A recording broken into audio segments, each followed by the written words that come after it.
Greetings, salutations, and other big words. My name's Ethan. My handle is Wrangler. Welcome to Frequency Studios, weekly wing it number 150 here on Rumble and YouTube. And starting it off with us tonight is that awesome space pug that we all love, Mr. James Esparza. Mr. Hello, dear world. I have come to visit your planet to talk about media and to scout out positions of weak points to take over one day. Thank you for hosting me. Yeah. How well does that go? I mean, do you often have to do battle with the cats, or? Not often. The cats are easily amused by the lasers. Our ships have many lasers. Usually they look at the pretty things for 5 seconds and splats. They're all over the place. Ooh, shiny. What's up, Christy? Hello, Christy. She says hello to us both. Bark, bark. Yeah, is she in league with the space pugs? No one's in league with the pugs except for the pugs. We are the most ultimate creatures across the entire galaxy, and we need not the aid of nobody except our slaves. Well, do the pugs at least get along with the wolves? The wolves. We don't know. There are no space wolves. You see, wolves have never risen to sentience. They're dummies. They kind of stay right where they are on Earth, smelling each other's butts, doing whatever it is a wolf does. We'll make sure that there's room for them in the future. They don't seem to take up the civilized portions of society where the true power is. I thought you might show a little preference to your fellow canines. Fellow canines, please. Do you show preference to all the humans in the entirety of the world? It depends on what they look like. Well, neither do we. And that is why there are no fellow canines. There are pugs, and there are those who are not pugs. Christy says, I smell no one's butt. It's a wolf thing. It's not propaganda.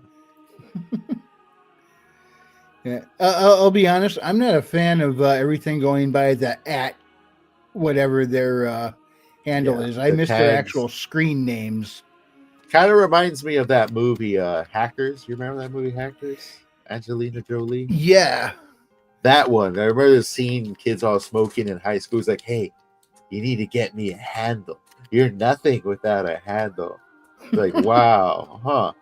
Like, who came up with that genius piece of writing? Trying to predict the future there, pal? It made sense to me because I was on a CB radio a lot at the time, and we all called each other by our handles. Exactly, right? Like, that's been around for a while. Like, a while. What was your handle, Wrangler? Was it Wrangler? You were the Wrangler back then? No, it was Alley Cat. Alley Cat. Woo. Yeah. What inspired that? I had a cat. I liked my cat. Just the alley? Mind your home? So, you've been digging into some Norse mythology lately, huh? Yes. There are many videos covering the subject matter. I've been following a gentleman by the name of Dr. Jackson Crawford, who specializes in the linguistic side of things. So, like, sort of translating the Eddas, the prose Edda, and the poetic Edda. So it's been a pretty good deep dive, and there's a lot of, I wouldn't call them maybe misconceptions. There's a lot of things we kind of just assume about the Norse these days, you know, the Norse gods as they were called.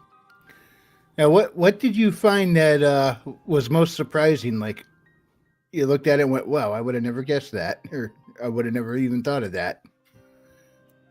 The most surprising, probably dragons. The Norse dragons were more like just really big snakes. And they said just like... Such as Jormungandr.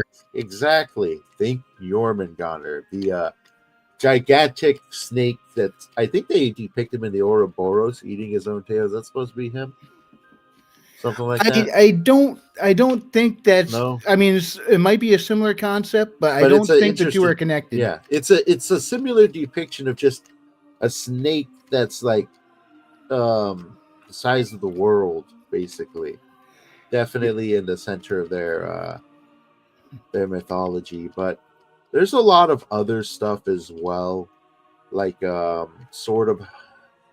Actually, you know what? I think the number one thing that surprised me was the lack of information we actually have on them, right? Compared to like the gigantic footprint they take in our pop culture and media. There's so much stuff based off of Norse and the Norse gods, and a lot of it is primarily just pop culture misconceptions and things inspired by comic books and writers alike that people kind of walk away with thinking is the truth. Yeah, since we're talking mythology, let me change my character picture there. Let me put Bastet up on the screen. I think it's a little more appropriate to the conversation. There we go. Although she's Egyptian mythology, but I don't have any artwork for Norse mythology right now. Yeah, yeah. One thing that I was surprised to discover was Hel, the goddess of death, was never villainous in any way that we've seen depicted in the Eddas. Yeah. In fact, she was highly respected by Odin, which is why she was given the position she had. And I believe Helheim was somewhere within Muspelheim. But she was given rule over that by Odin because he respected her and trusted her. Yeah, in a lot of pop culture media, she's depicted as very villainous. In fact, I'm guilty of it myself. Hela or Hel in my own work, I used her as a villain because, I mean, let's face it, goddess of death, very easy to use as an antagonist with a moniker like that. Hey guys, what's up, Raven? What is the deal with having 2 simultaneous streams on YouTube? Well, it's an option that StreamYard gives us to simulcast in both portrait and landscape. And for some reason, when you broadcast in portrait, YouTube pushes that out a lot more. And as Christy predicted, Geno has arrived. How you doing, King Bawb? Hello, sir. Hey, King Bawb. Yeah, I told her I'd be here. Can you hear me is the question. Yeah. We can hear you. Okay. Yeah. This is completely different. I don't know what StreamYard did, but this is so new to me. Yeah, I decided to try the simulcast to see how it worked. But we are talking, at the moment, Norse mythology and things that surprised us that when we were looking through the misconceptions out there, especially pushed in pop culture. Well, I can't speak to Norse mythology too much, but we were talking about, and I shared a couple of videos, one with James, about how the folklore that we grew up with has been changed a lot because it was actually historical documents that people could share with each other to warn about each other or about things, but keep it kind of hidden so that they wouldn't delete it or anything. So I think the one I shared with James was the Snow White one, right? Like the actual story behind Snow White. What is the story? James, you're muted. Oh, yeah, he shared that with me. I took a quick glance, but I didn't really dig into it. Do you want to share what it's about, Bawb? I can do my best. It's like a 30-minute episode. But it boils down, like, there's a whole bunch of symbolism in there, like in the original story, the apple's red and white for specific reasons, which I don't exactly remember. The thing that I remember the most, though, because it was this is the point of the story, was it was warning people that some mothers were killing their kids and digesting them, like actually eating them. Exactly. Wow. But that it was funny in Bicentennial Man when Robin Williams said, "Now I understand why some mammals eat their young." Well, most people don't even know that movie, so yeah, nice reference. But yeah, people doing it? Well, there's a couple of things that Grimm actually changed, because most of us know this from Grimm fairy tales, and when we look at like the Disney version, we go, oh yeah, well, this is way vanilla compared to Grimm. Well, apparently Grimm was way vanilla compared to the actual story. Really? Whoa. So some things they actually changed that are like, okay, they made it a stepmother. In the original story, it's not a stepmother, it's her mother. Oh, Her wow. mother's the queen, she's the princess. The queen sees that the princess looks better than her, and back then it was all about social status. So she doesn't want the princess to up her in social status. That's why she kills or wants to kill her. And then there's like representation of if you eat her heart, it's a representation of vitality in back then, and then the liver was a representation of something else back then. So like there's a whole bunch of stuff that was in the original story that these people were telling to each other to warn them, hey, there are women out there that are freaking nuts that kill their own kids and eat them. So it's medieval Mean Girls. To the extreme, yes. Yeah, it's messaging through storytelling. Where have I heard that before? Yeah, well, that's why I shared it with James. I'm like, hey, you guys do these streams on Tuesday. Here's something you might want to talk about. Yeah. That's insane. I never even had a clue about that. I never heard about that at all. Wow. So I can share, like, I watched that one. Let's see, Little Red Riding Hood, Jack and the Beanstalk. Like this channel, they have their niche, and their niche is saying, okay, here's the actual history.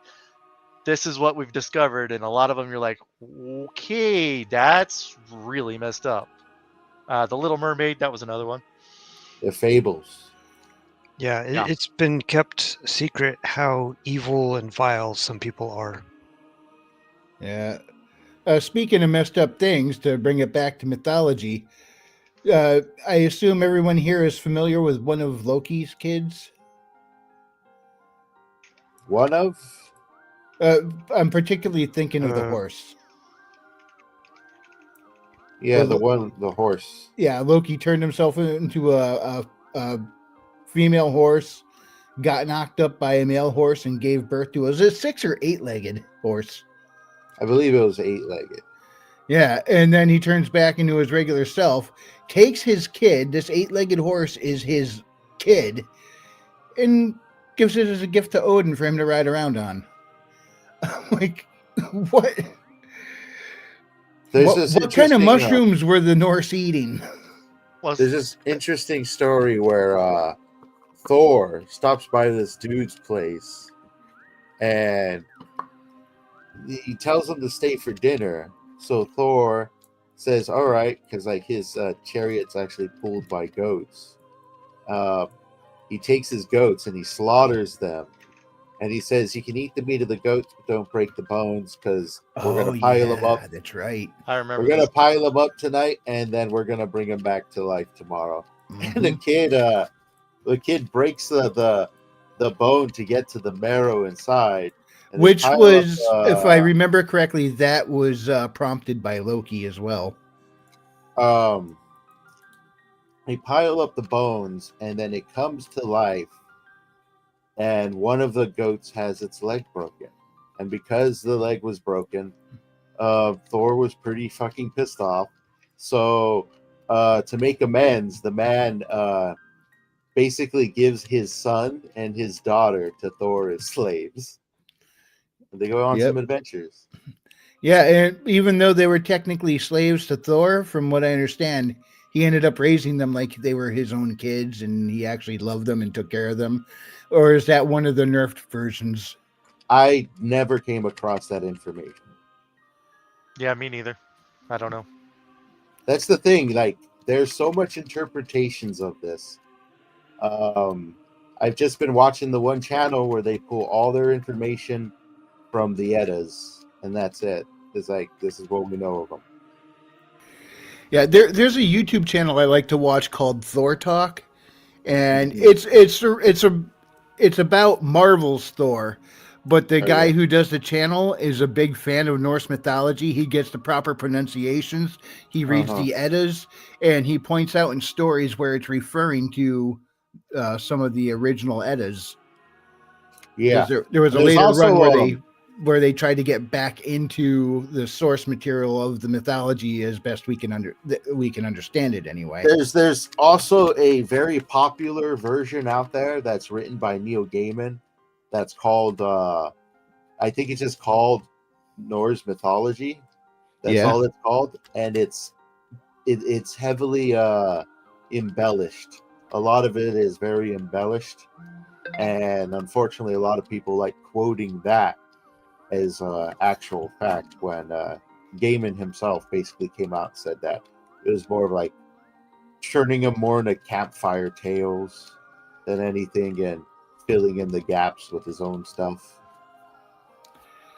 Yeah, I mean, a lot of creative liberty must be taken with that.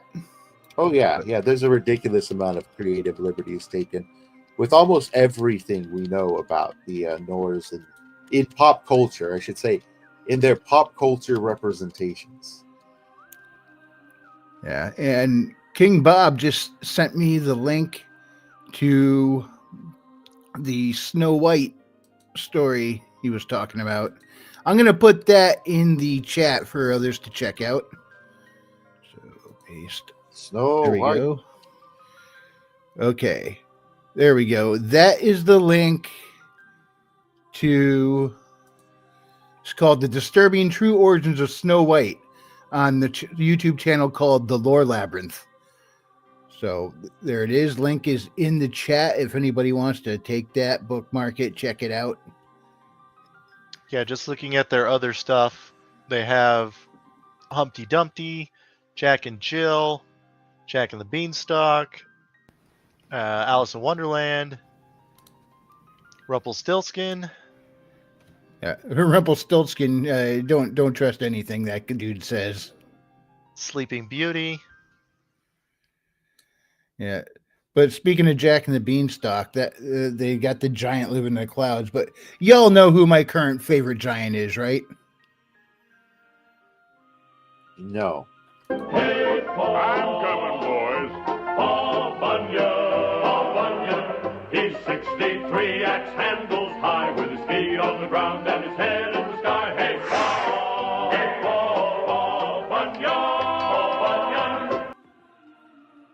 Now they said he's 6 feet 3. He looks more like 20 feet tall. I could sing that song. I know all those. We used to watch those all the time when I was a kid. I'm sorry, my mic was muted. He's 63 axe handles high, and an axe handle is about 3 feet.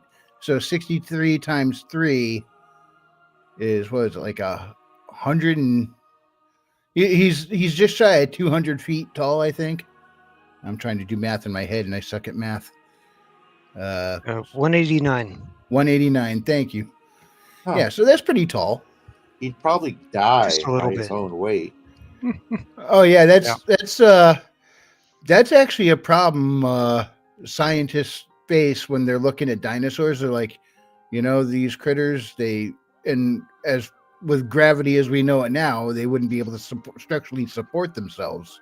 James, are you saying that it might have been slightly exaggerated? Is that what you're saying? At least with his blue ox. Babe, the big blue ox. And I wonder if he works well with John Henry Irons.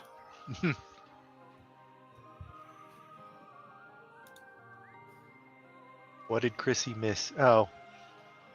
Didn't I send that to you, Christy? I thought I did. I wouldn't know. And Troy has joined us. Welcome, Troy. How you doing tonight? Hey, Troy. Yeah. Yeah. So lots of misconceptions, lots of new mythologies like Paul Bunyan, Western mythologies, many of them unfortunately forgotten. It actually reminds me of a Disney film, Tall Tale. You guys watch that one? I think that's what that Paul Bunyan clip is from. That is what Paul Bunyan is from. It's Tall Tales from Disney. Yep. Okay, yeah, but they made a live action one. Oh, did they? They did. It had Paul Bunyan, Pecos Bill, some other Was dudes. Pecos Bill the one John who took a Henry. lasso and roped the tornado? Yeah, Correct. yeah. They had John Henry. John and some Henry other ones. Irons, the railroader. And then they went on an adventure together. I always Big liked the John John. Henry song. Yeah. Big Which, frankly, I John. think the John Henry story is very apt today towards anybody within a career field or hobby that that may be affected by AI. How so? Well, John Henry had to go up against the machine, the steel driving machine, and we got to go up against the AI machine.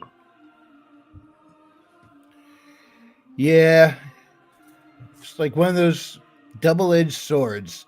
I mean, I remember watching Star Trek, and they would say, "Computer, generate this in the holodeck," and boom, it'd pop up. And it's funny. Everybody be like, "Oh, it's so cool! I can't wait till we have that kind of technology." Now they have something going in that direction. They're like, "Kill it with fire! Kill it with fire!" I'm like, "It's here. It's not what we thought. Oh my god! Save us from our own creation." They didn't have the holodeck until TNG. Don't forget. This is true.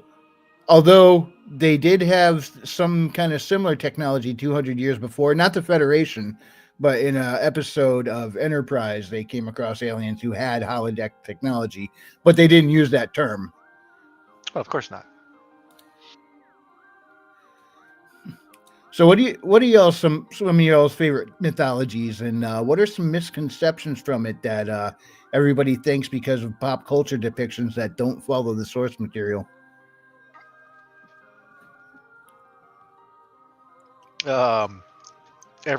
Basically every Hollywood version of Jesus Christ. Oh boy. Oh boy. If you want to go that route. True. Well, I consider him history, not mythology. Fair Plus enough. the Crusades. Some of the things they say about him are mythological, so you got a point there. I would lean more towards the term miraculous myself. But Raven is correct. The Crusades. We don't often have appropriate depictions of the Crusades. We have this westernized guilt trip version. Yeah. Now speaking of the Crusades and mythology, I read somewhere that that the god Baphomet actually originated from the Templars and the Crusaders. I don't know. I couldn't find more beyond that, just some rumor. So, I mean, a lot of this mythology has been so skewed over the years from what the original stories were. And a lot of them were just told generation to generation orally without writing down. So it would change, it would morph, people would move to another area with a similar but slightly different mythology, and they'd start meshing it together. So a lot of it gets diluted, changed, and some cases just completely different from where it started, and it's tough to tell where to pin down how it all started. Yeah, the telephone game. Exactly. I suck at that game, but I think everybody does. It's kind of the point of the game to make you see that. I didn't suck at that game, but the people in front of me sucked at that game. Yeah. Yeah. What are some of your favorite mythologies, and what mythologies did you guys find most inspiring for some of your writing? Honestly, I would say almost a depiction of the West is mythological, just because of how much. Well, I guess mythological is not the appropriate term, but just how much it sort of depicts from the actual Wild West. It might as well be mythological. Well, yeah, but all mythological stories come from some kind of truth. It's a way to explain stuff you can't quite understand, which is why it's kind of unfair to say anything is not historically or historical. It's actually mythological, because they're kind of the same thing.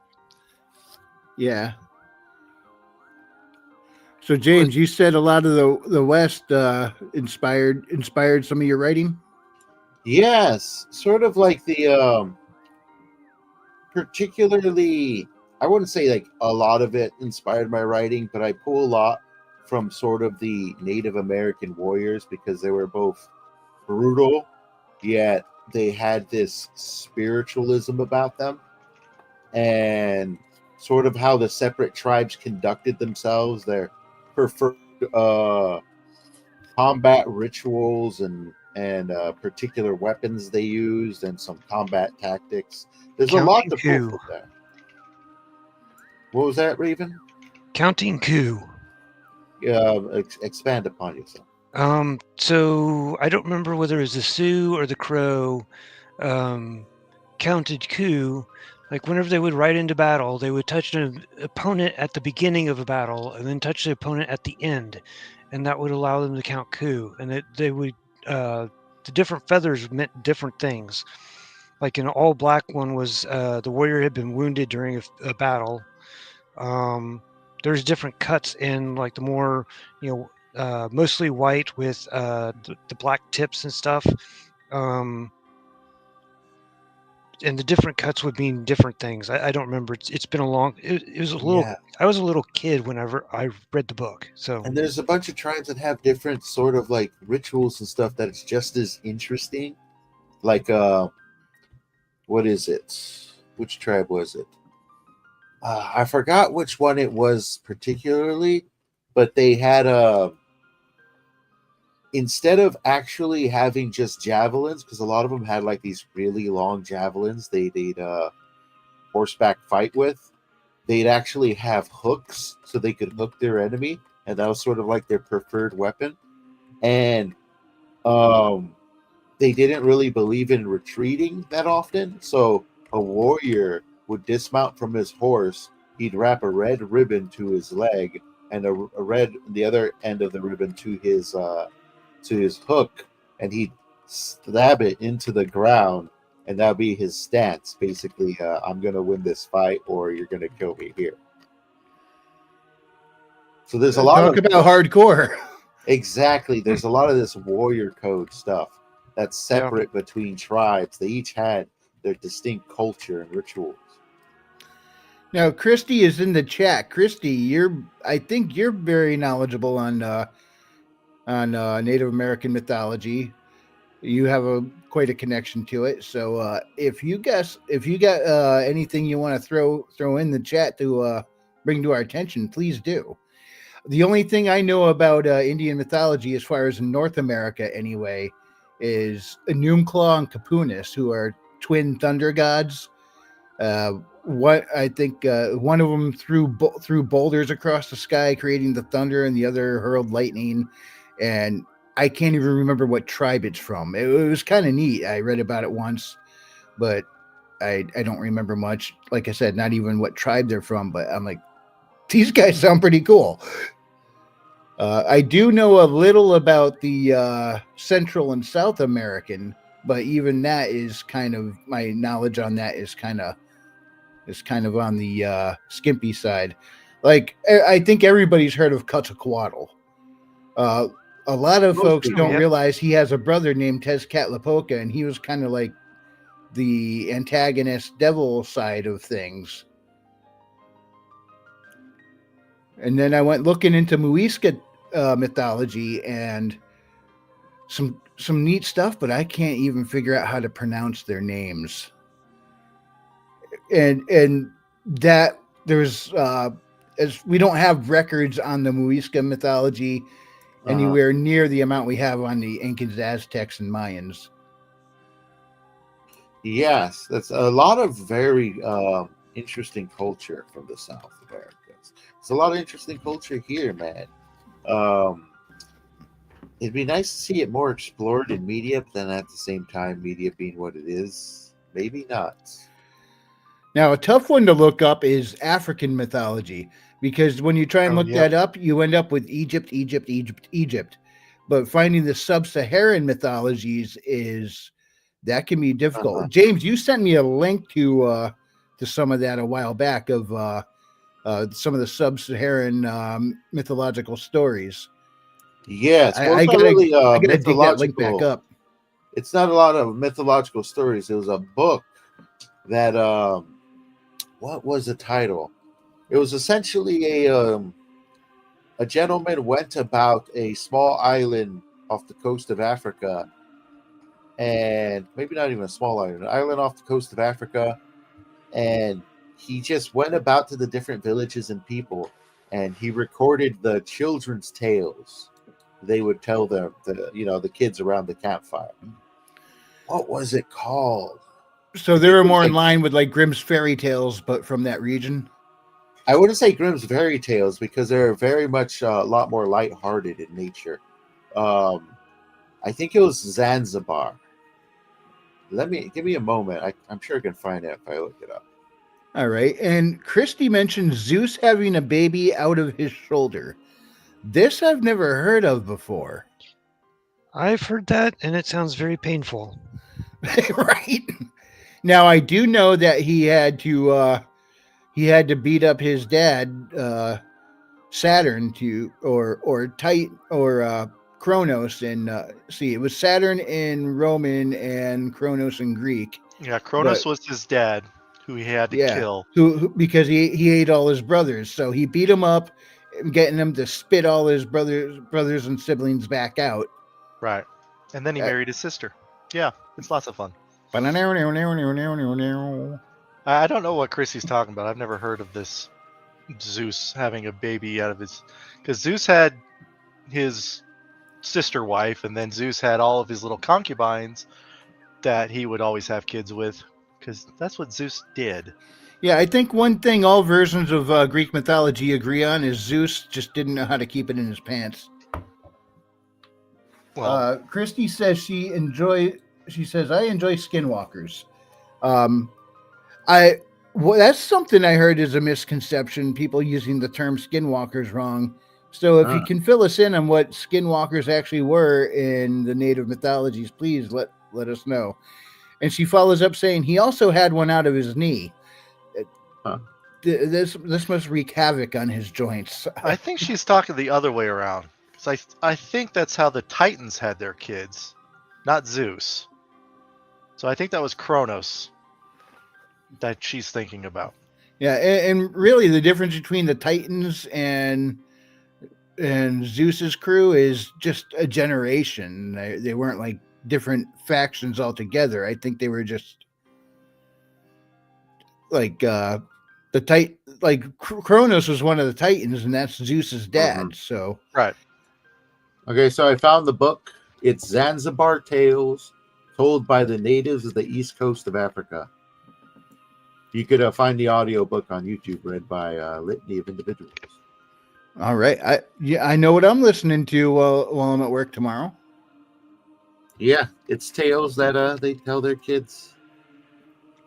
So Zeus gave birth to various ones in different ways. Zeus gave birth to their daughter Athena, but lacking the proper feminine apparatus, he gave birth through his head.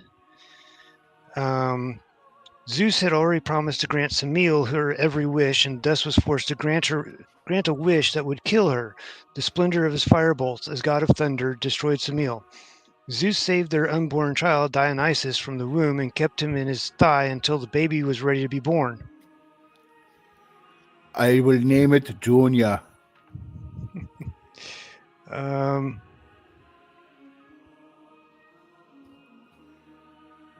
See, Christy says she was looking it up because she was always interested in Thor, etc. Zeus swallowed his consort Metis, her wisdom, after he had made her pregnant because he feared that she would bear a son who would overthrow him. And so Athena was born from the holy head of Zeus. Hephaestus with his axe may have facilitated the birth. Wow. Yeah, some of these stories get way, way wacky. Hang on. I'm going to see if I could get Christy on here. Here you go. Christy, I just sent you the link. If you don't want to come on, no problem. I understand. But if you do want to come on and explain a little bit what you're talking about, that'd be cool. I think the only problem is that she only has her phone. Yeah, so if she does come on, it's probably going to be just like a temporary stay at best due to that phone's always giving her hassles. See, Zeus had his daughter out of his shoulder. His son was done of. Yeah, she's trying to type on her keyboard on her phone, and yeah. So if she could come on, it'll probably be a lot easier for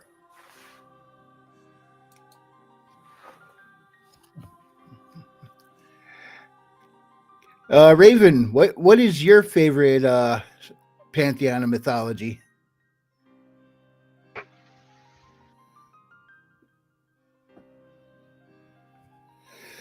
Nikolai Powell is here. What's up, dude? Surprised to see you this late. Sorry about that. Let's see. I studied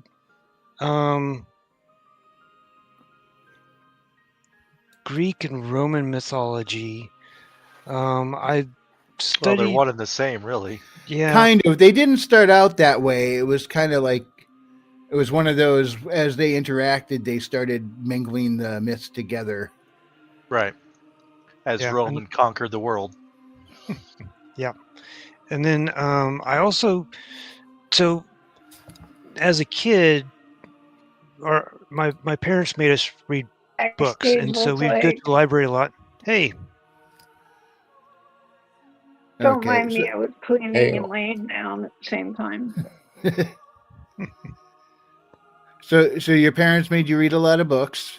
Yeah, and I ended up getting the particular library had a bunch of different books on various native Indian tribes, and so Sioux, Crow, Cherokee, Navajo, etc. And so I just read about their different whatever the book was about, because some of them went into just generalities about stuff, and then others went into very specifics on one or two topics. And so it's just most of them were kids' books, or were at least in the kids section, so I was able to pick them up and read them. But some of them had some mythology, but more of it was, that they worshiped the animals, and more of a spirituality thing with the animal spirits and such. Yeah, you ever hear the story about how the seasons happened because they weren't paying enough attention to the sun, so the sun started staying more on the opposite side of the world, and then so the days on this side got shorter and shorter.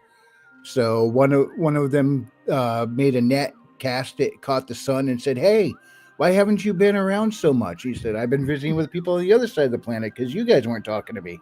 It's like we miss you. Please come back. So he agreed. I have to see my friends on the other side. So that's how we got summer and winter, because one part of the year, sun's spending more time at the opposite side of the world, and the other time of the year he's spending time over here. Interesting. Yeah. Pretty wild. Now, Christy, descending from the Indians, you probably have a lot more knowledge on this stuff than some of us. A little. Yeah, so like, what are some of the misconceptions you're aware of out there of the folklore that people tend to get wrong? That the Thunderbird, for one, the Thunderbird they think is a dangerous animal, but the Thunderbird is kind of like a harbinger, kind of like the not the Jersey Devil, the Mothman. Comes at times when there's going to be a lot of death and strife. And then, of course, skinwalkers. I've always had a thing for skinwalkers. Now, can you give us an explanation of the skinwalkers? The skinwalkers, there's different ways you can become a skinwalker.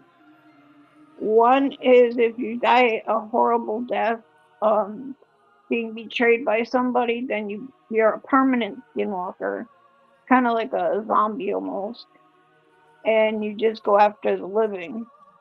But other skinwalkers, you can when I was in Oklahoma going to the powwow, and on the way there, we just got into Oklahoma, and you could see lightning strikes. Sorry, I'm talking with my hands.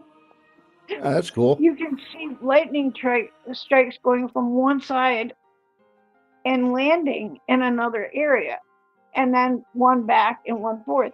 And supposedly that was how the skinwalkers traveled to different tribes at the time. Hey, I work in automotive distribution. Can we utilize that for transport? That'd be All right. not only would that be awesome, it just sounds like fun. Minus the becoming a skinwalker part. That sounds like a fun transport. You know, if you're not dead in there, you're a skinwalker. That's totally different. It's basically like being a werewolf. So kind of like lycanthropy.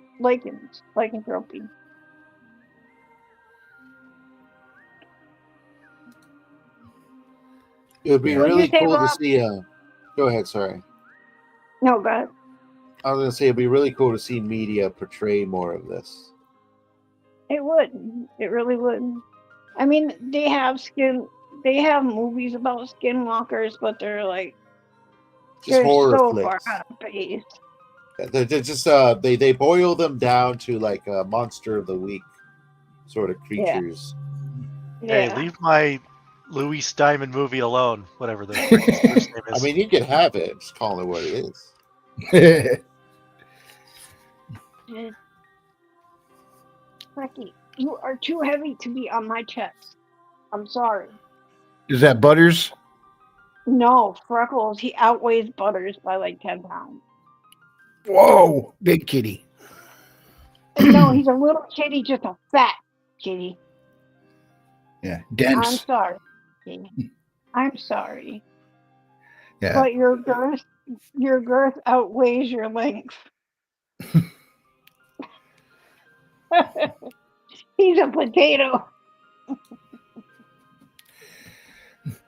Yeah. I love you. Oh. I'm sorry.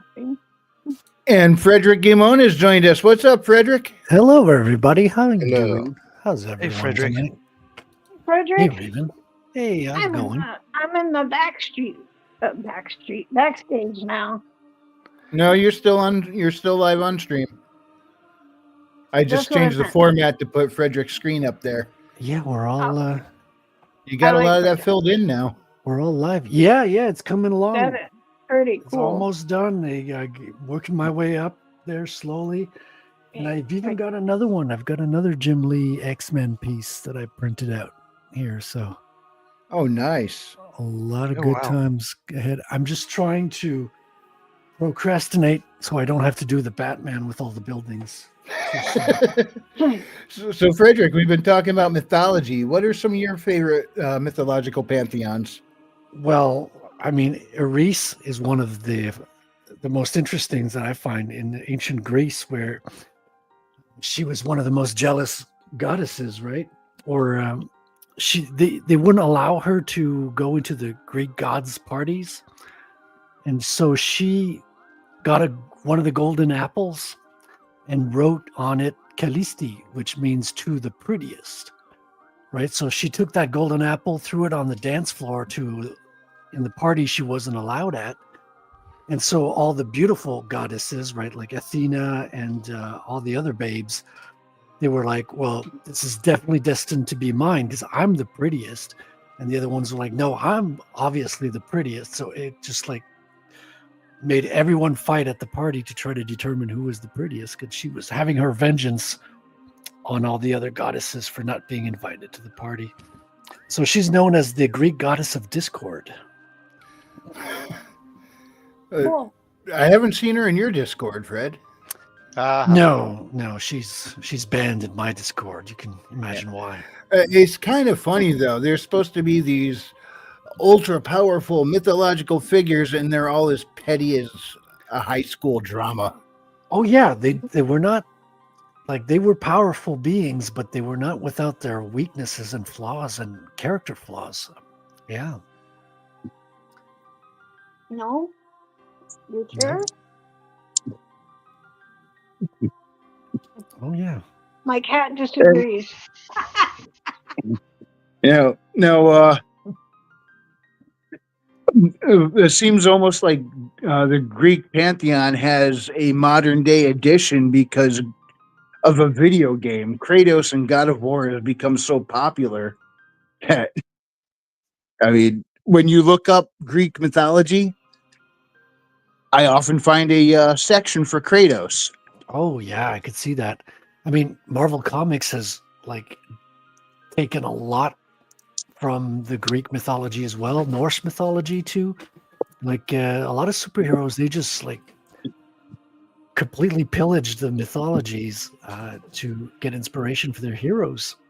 You got also Assassin's Creed Odyssey, which takes place in Greece, and they have, a lot of mortal foes, but also a couple of like creatures like the Minotaurs in there, and a couple of higher order beings as well. I hear Minotaurs are pretty popular in prose Oh, no. novels these days. Oh, yeah, no. The ladies love them. Raven wants us to talk about it, right? No, thank you. No, is it Bob? Yeah. Now DC seems to lean more into the Greek mythology, where Marvel leans more into the Norse. However, they do have Greek mythology in Marvel as well. In fact, for a while, Hercules and Hulk were buddy, and when Hulk was written out for a while, they continued the run. Instead of calling it the Incredible Hulk, they called it the Incredible Hercules, using the same style font for his title headline. Is that a fact? I didn't know that. Yeah, and then in an alternate reality, in one of their what if alternate reality stories, he was very close with Wolverine. Hercules was? Yep. Unfortunately, in a way too modern way, it was. Oh, what a shame. And so our modern myths get weird too. It was like I couldn't believe they did that, but hey, whatever. It's Marvel. What do you expect? Modern Marvel is it's terrible. That's kind of why we're doing our own thing here, is to get away from all that. This is true. Excuse me for one moment, please. I'll be right back. Yeah, the destruction of a lot of groundbreaking entertainment really did fuel a lot of creatives to just jump in there. Oh yeah, I know. That's what definitely helped fueled me to just start picking up the pen and writing, because well, they're powerful archetypes, man. You can just jump into that, and the characters like take on a life of their own, and the stories write themselves almost once you've got good, well-defined characters. Especially the fact that they did have those character flaws is what makes them interesting. Because they came out of the stories, right? I mean, it comes from Greek theater originally, I believe. All those stories. a lot of them do. They've been blended and recreated and retold to quite the degree now. So these were like well-developed archetypes, well-defined characters, and once you just throw them into a situation, it's like they write their own stories at that point. Oh, Fred, you got a furry too, huh? Yeah, I use her to erase. Like when I have an ink spot, I just use the white and just rub it on here. Is your cat's name Whiteout? Yeah, exactly. Yeah, the cats are invading the stream tonight, but considering the whole theme of everything I work on, what do you expect? Yeah, it's all on theme.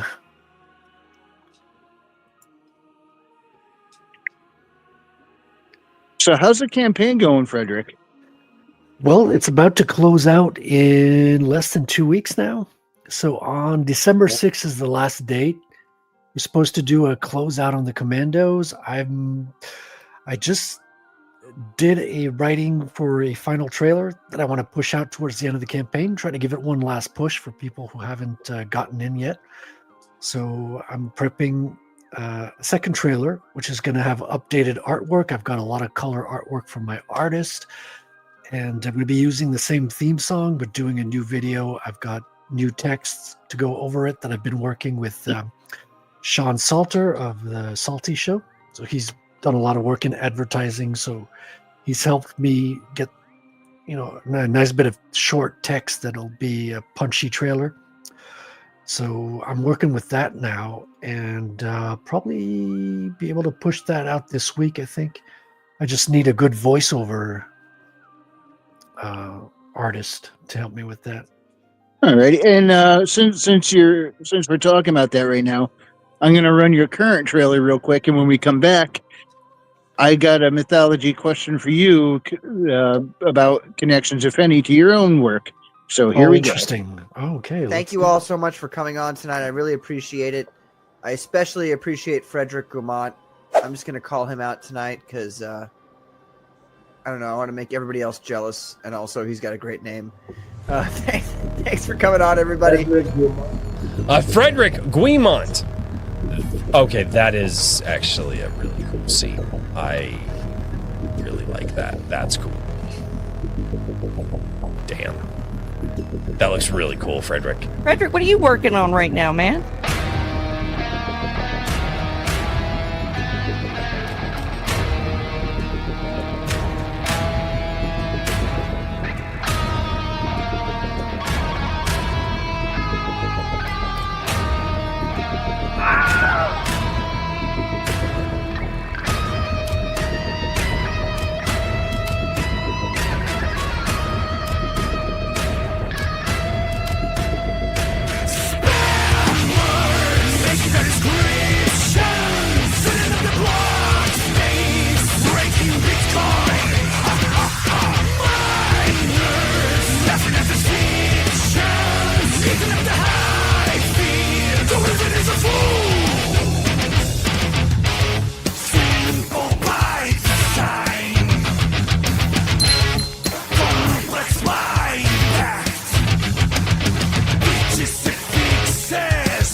Very cool. Now, I'm glad you're keeping that same song because that rocks. And sometimes I play your trailer just to listen to it. Oh, dude, that's so cool that you say that. I'm going to be having that artist who did the music on the show on December 2nd.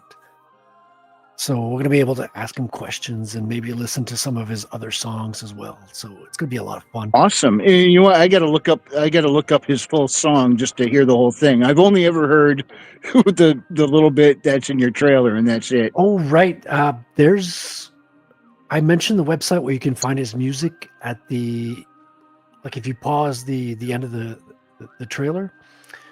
I think it's on Wavelink or something like that. Wave Shark. I forget what it's written in there. Now his band name is Anonymal. Anonymal. It's like a mix between anonymous and an animal. So it's Anonymal. But anyway, my question for you, since Yes, I do know your comic has some slight mystical elements to it so far, it does. Yeah. I was wondering if it was ever going to branch out and connect with some of the mythologies that are familiar to people in general. Oh, interesting question. Because we do have like a character that's kind of an imitation Medusa, right? She's not a full-on Gorgon, but she's got the powers of voodoo that her grandmother kind of taught her. And so she turned herself into a Medusa. But she's not linked to the Greek pantheon and all that. And the other kind of characters don't have those same like Greek inspired roots. Like it's not like a big theme to take on the Greek pantheon. Like I've got One of them is the Tiger Twins, which are entirely made up, right? They're just like martial artists who've got a little bit of mystical touch, but it's nothing, no Greek roots, at least nothing that I can link to consciously. And so it's probably going to diverge. I don't think you're going to see a whole lot of that. But who knows? Like, you never know. I mean, when you're writing stuff, you can be surprised as the writer. You can surprise yourself as well, like by bringing up ideas and stuff. Oh, absolutely. There's been a few times where I was writing something and it went in a completely different direction than I originally intended. And it just kind of got there spur of the moment. I'm like, oh yeah, I'm keeping that. Because I do like having something bigger than life, a little bit of magical versus the technological.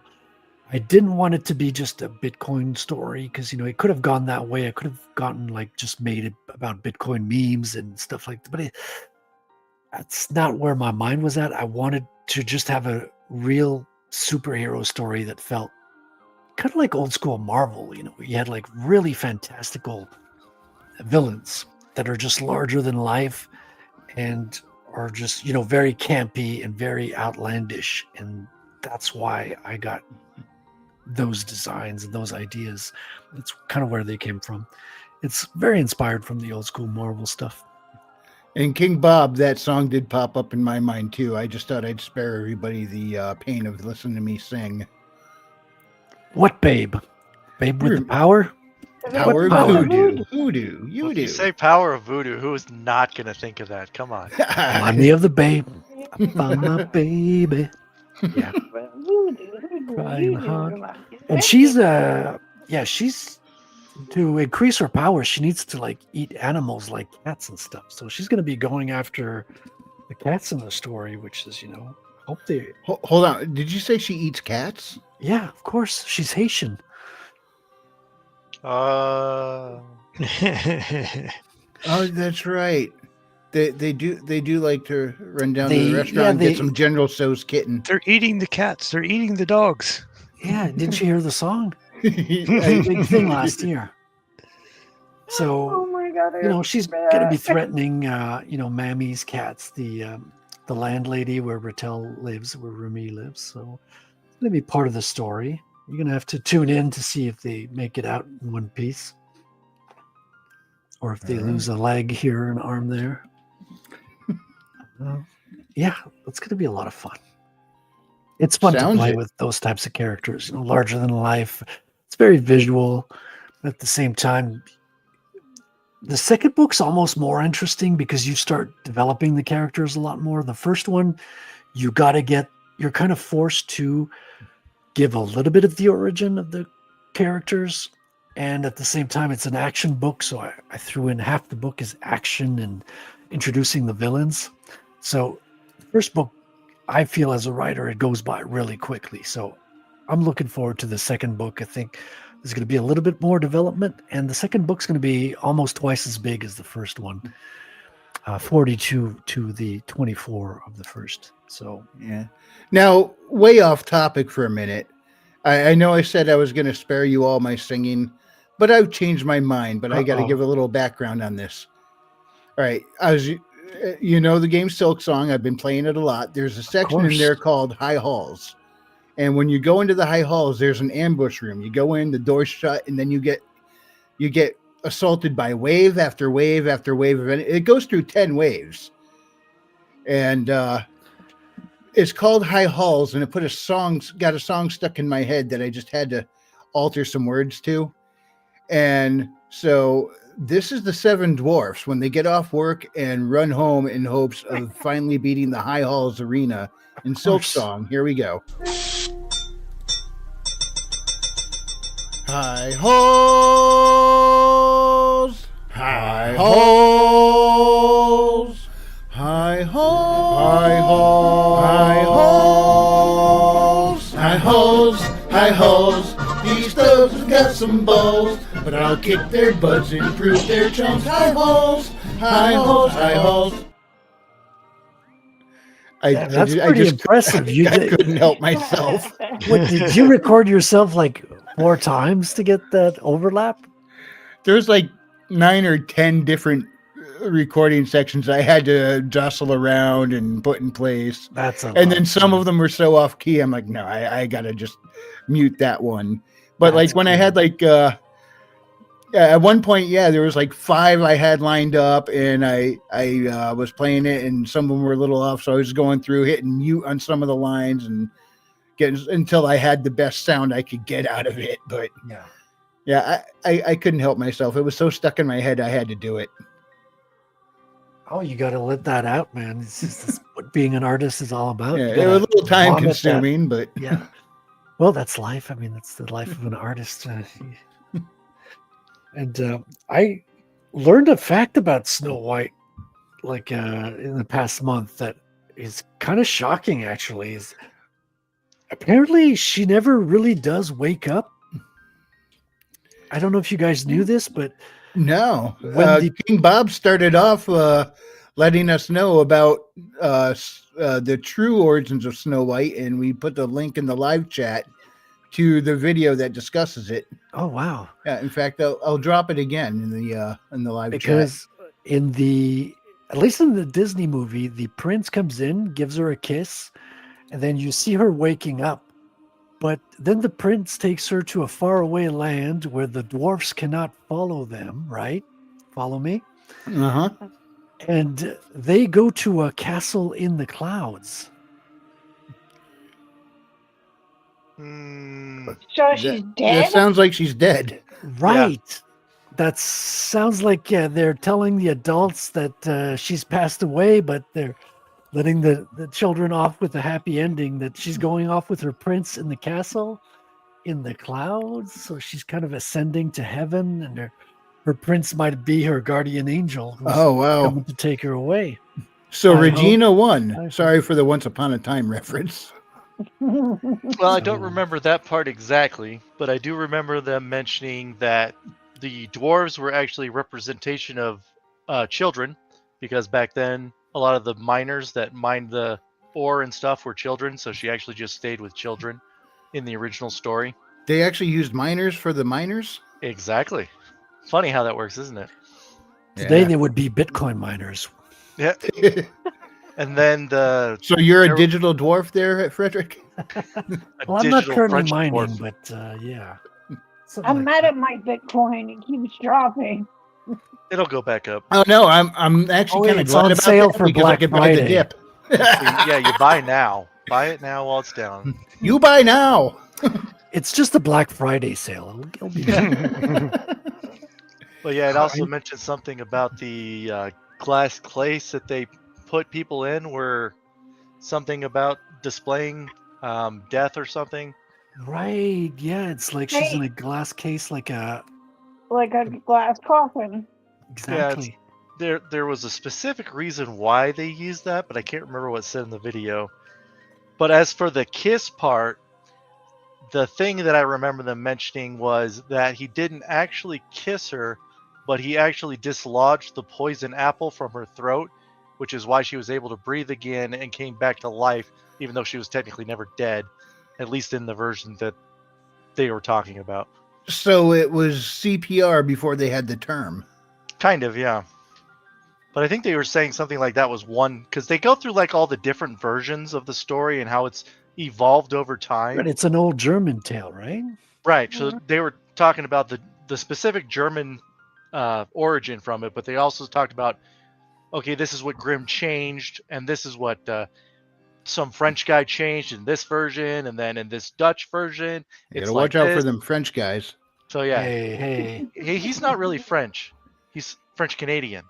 Oh, They speak Quebecois over there. It's completely different. Yeah, those are the French guys with backbones. Yeah, I know for quite a while it was an ongoing joke that the French were pushovers, and I used to like to say that's because all the ones with a spine left France and went to Canada. Yeah. Right. At least that's what my ancestors did.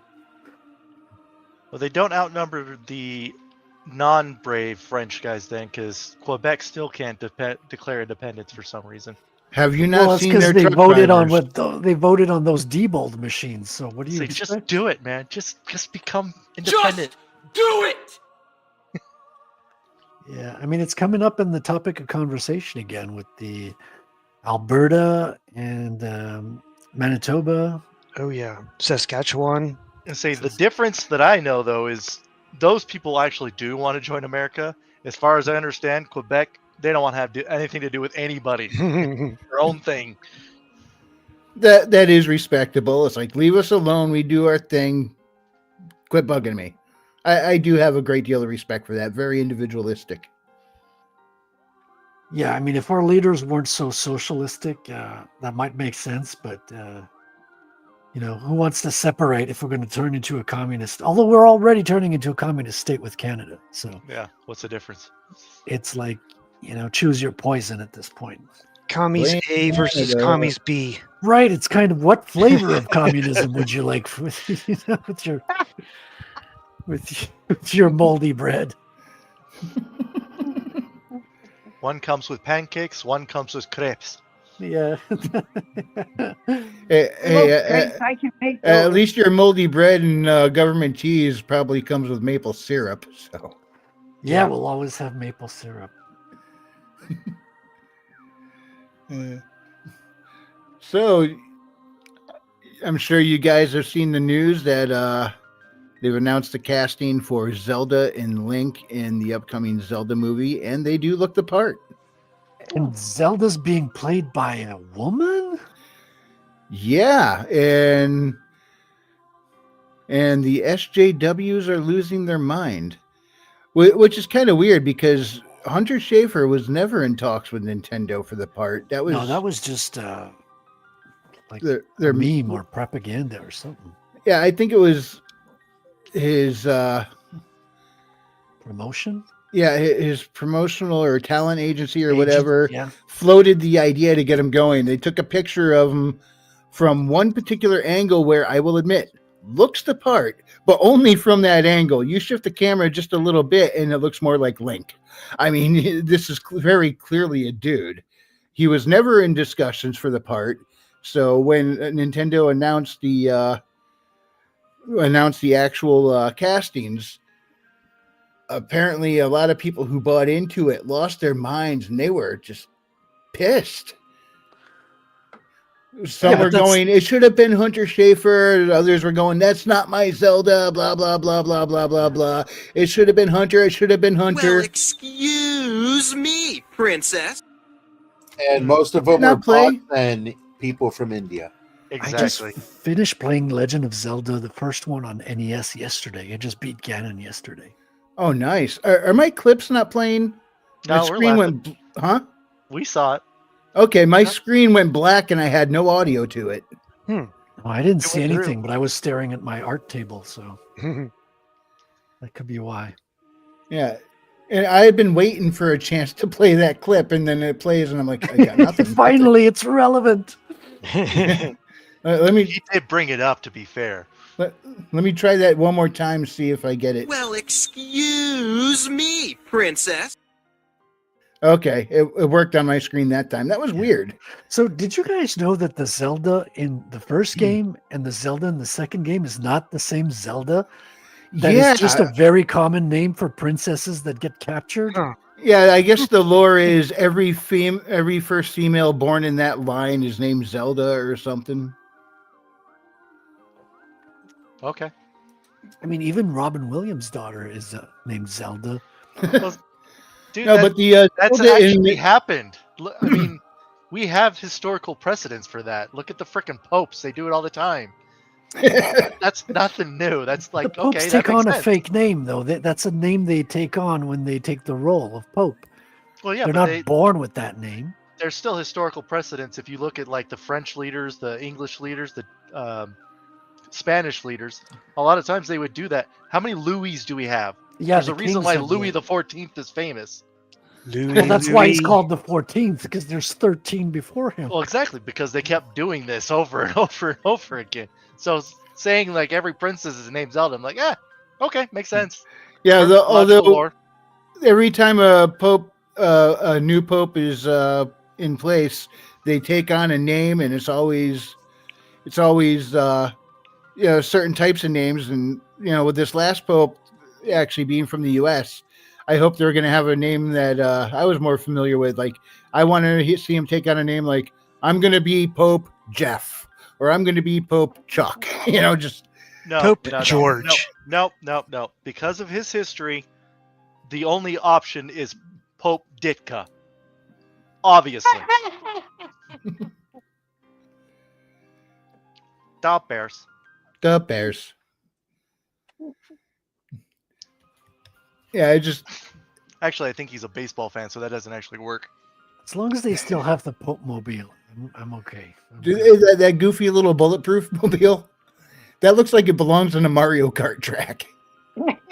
Oh, dude, that's such a missed opportunity.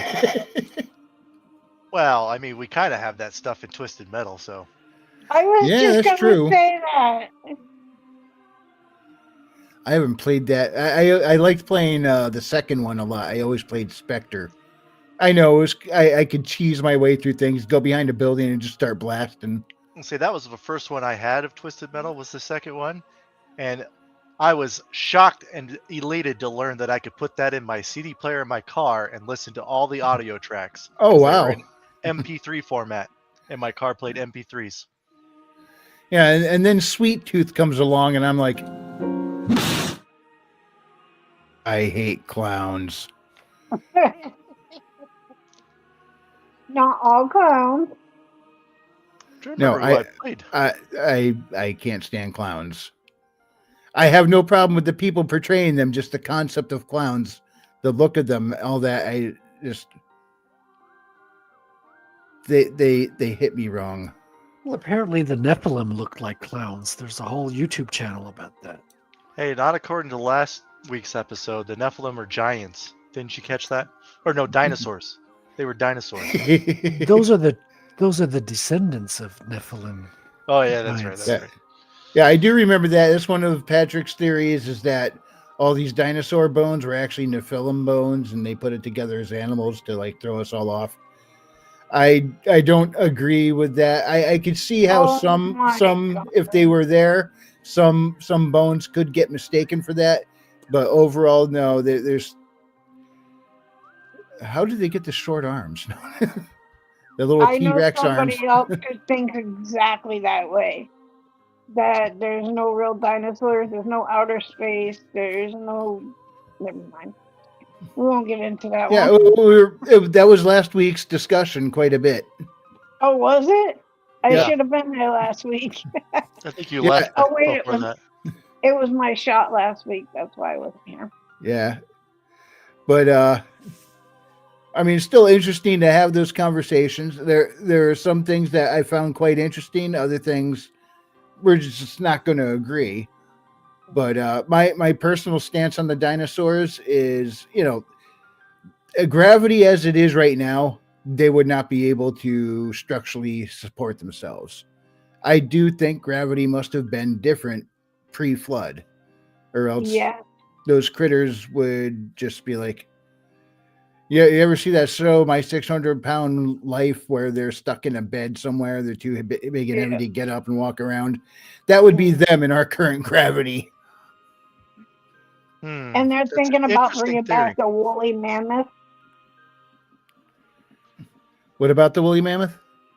They're trying to bring it back. Like No, they they were did with the dire wolves. They were starting with dire wolves first, yeah, before they even thought about woolly mammoths. Yeah, they screw up and accidentally give the woolly mammoth oversized ears and name it Dumbo. As long as they can't fly, meh. What, you ain't never seen an elephant fly? No matter how many drugs I take or how much I drink, I still haven't made that happen. No. Oh, you haven't tried absinthe, clearly. I want to try that so bad just to see if it'll get me a little intoxicated. Actually, it's funny you mentioned that because I cannot get intoxicated at all. I thought about buying that this last week. Yeah, but you have to get the stuff we get here in the U.S. There's a lot of fake. Yeah. Because I don't think you could get it legally now. You have to get it from Europe. Oh, interesting. I say I did pick up some 100 proof whiskey that I saw. Because they do sell absinthe here in the store, but it's not the hallucinogenic kind, right? I don't know. It's Canadian absinthe. Who knows? No, it's not. You can't do that. It's illegal here. Oh. I got it from a friend who had brought it in like incognito. It just fell off a truck. Incognito. Well, They were in incognito mode. You can't see me, Google. You can't see me. exactly. Dude, 3 shots and I fucking blacked out. It was like powerful stuff. Well, I'm nearly through this Captain Morgan spiced rum. That's pretty good stuff. Yes, Ew. it is. Back when I used to drink, that was my drink of choice. Then I discovered Bud, and the alcohol was like boring. I don't understand how you guys can drink beer. It just tastes so nasty to me. I don't think that's the kind of Bud you're thinking. Oh, that stuff. Well, yeah. That stuff. Yeah, I can't stomach beer. It just never set well in my gut. And He's not talking about Budweiser. He's talking about the Bud. Well, I suppose Good old you're not allowed to cannabis. call it its name. Yeah, I don't know how YouTube Mary does the Jane. rules.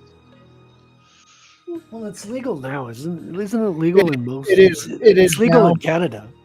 And Right. they're getting But it's ready not legal to federally. they're getting ready to federally legalize it.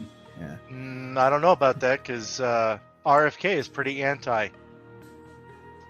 I think Texas has recently Oh, passed a wow. law against it. But I recently just put it down myself for a little bit, and wow, I have a slightly clearer mind. Who'da thunk it? We want the old Wrangler back. You're no fun. I could be fun. I do things like Play Silk Song and make songs about Silk Song.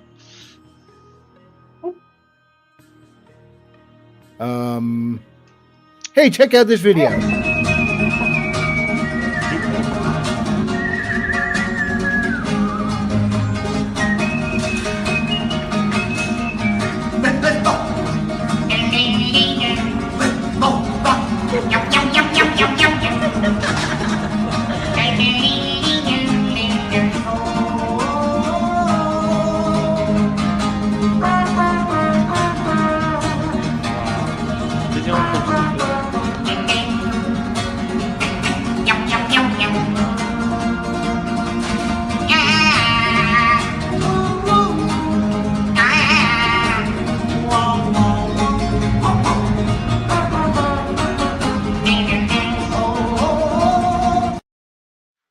I wish that guy hung Wow. out in the hallway of my apartment building. Right?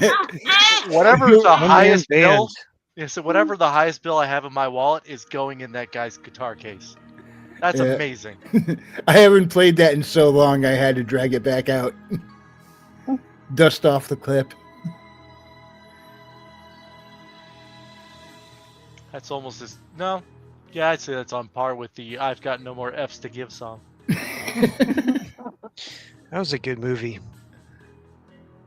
Wait. Oh, okay. Yeah, it took me a minute to figure out what you were talking about. What movie? Clint Eastwood. Oh, yeah. Mm, Anything with Clint Eastwood was a good movie. That was the Man with No Name series with you had A Fistful of Dollars. $4. Mhm. But could he make? Was it Gran Torino or Gran Turismo? What was Gran Good, Torino. Bad, and the Ugly. it? Yeah. Could they make that movie today? Sure. I think so. I figured due to language, the studios would be too afraid. It's too big a risk. Well, The it's, studios are gone now. Everything's with Yeah, AI. People are making exactly. movies Yeah. with AI now. and I think you kind of alluded to it already with your story about the Zelda movie.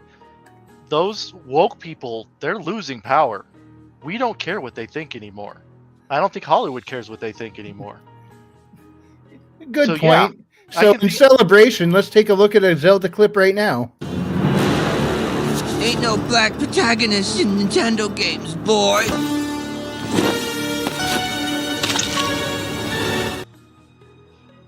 Did Belly Bob show up? Where?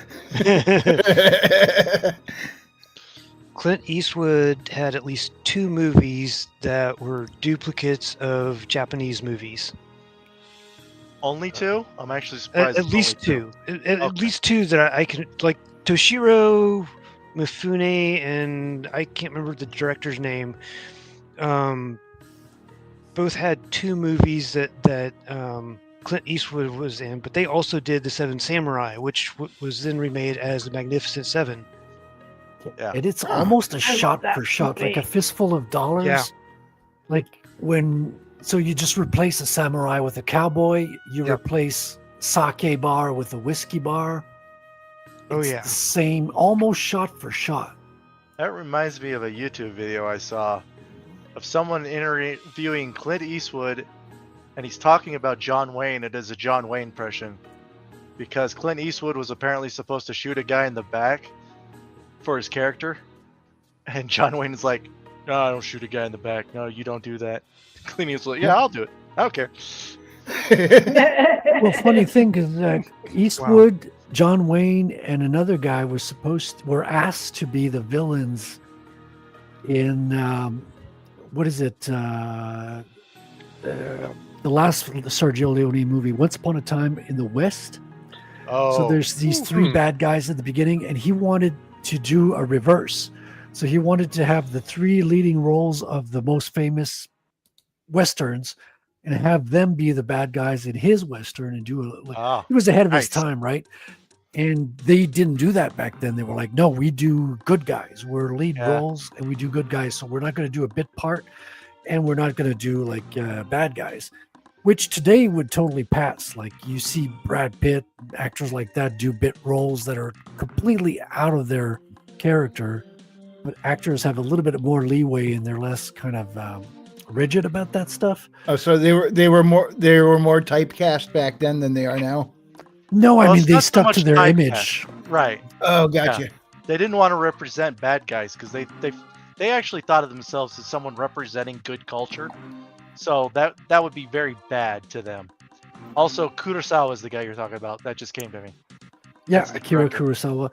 And you had, I mean, he did get one actor to do the bad guy, which is old Blue Eyes. What's his name? Frank Sinatra? No, Frank Charlton Sinatra? Weston. Charlton Heston. Charlton Heston is not old Blue Eyes. That's Frank Sinatra. Don't. Well, how he dare had you. blue eyes. He had blue Well, eyes. yeah, but that's not his nickname. Well, just follow me here, okay? Okay, I'm He had listening. Go never ahead. done a bad guy, and he was notoriously a good guy and a very moral character usually in his movies, and he plays one hell of a bad guy in that film. That's fair. Now, see, I'm more of a comedian Western guy, so I watch stuff like My Name is Trinity. So, Thousand Ways to Die in the West. well, Blazing that's more modern. Saddles. That's still more modern. I'm talking about like old school Ah. spaghetti westerns that didn't take themselves seriously. Have you ever seen They Call Me Trinity or My Name is Nobody? I have not. If Nope. you like No, I ridiculously have not. stupid slapstick comedy, watch either one of those. You're They're- about to they're say fun. something, James? Nope. That's all I said was no. Oh, He was saying he had not seen them. They are free okay. to watch, so you can watch them on. I think I watched them on Tubi or Pluto. I can't remember which one of them. actually, I'm kind of surprised you haven't seen them, James, because I thought you were into westerns. I am, but Well, I'm not really too into I haven't checked out too much comedic westerns. I'm not really a slapstick comedy guy. Let's say these are very Gotcha. niche. Like people don't know. The only reason people know the movie My Name is Nobody is because it was Henry Fonda's last western that he ever made. That's it. Oh, then I think I actually saw that. The other guy is Terrence Hill. I'm a big fan of Terrence Hill. So if you see anything with Terrence Hill in it, it's going to be a slapstick comedy type. Oh wait, he's following him around, right? And he's trying to get the kid to go away, but he keeps following him around. Exactly, and he's trying to make him like bolster Yes. his name a little bit. Yeah, it's kind of a ridiculously stupid I movie, seen but that I one. love it. I seen Okay. that one. Okay, see Yeah. there. Well, like I said, it's Henry Fonda. Everyone knows Henry Fonda. Yeah, and I seen one of his other movies, or at least part of one. I don't remember what the name of it was, but I saw that he showed up in some other movie, and I was like, I've never seen this other guy before. Who is this guy? And I honestly don't remember what the name of the other movie was, but I was like, well, heck, if there's another one out there, I'll watch it. And so I think I fell asleep watching it. I don't even remember what it was about. You know, That funny was part me. is I didn't know who Henry Fonda was. It just showed up on TV. I was like, I'll watch this. Now, is he related to Peter Fonda from Yeah, the it's biker not- movies? Charlton Yeah. Heston I was thinking of is Henry Fonda, Blue Eyes. Oh, okay. Yeah. Henry Yeah. Henry Fonda was really big into westerns for a long time. Oh yeah, that's how I knew him. Yeah, he did I think he's in the movie you just mentioned. Isn't he? Yeah, Once Upon a Time in the West, he plays the bad guy in that one. That's right. Yeah, and he like has some weird relationship with the woman of the man he just killed. I think the he name wants to that you steal may her be land. looking for, Frederick, was Angel Eye. Oh, that's the one. Angel Eyes, Yeah. not Old Yep. Blue Eyes. Thank you. Because Old Blue Eyes was Frank Sinatra. And Frank Sinatra Yeah. did play in a bunch of good movies. I say I know my.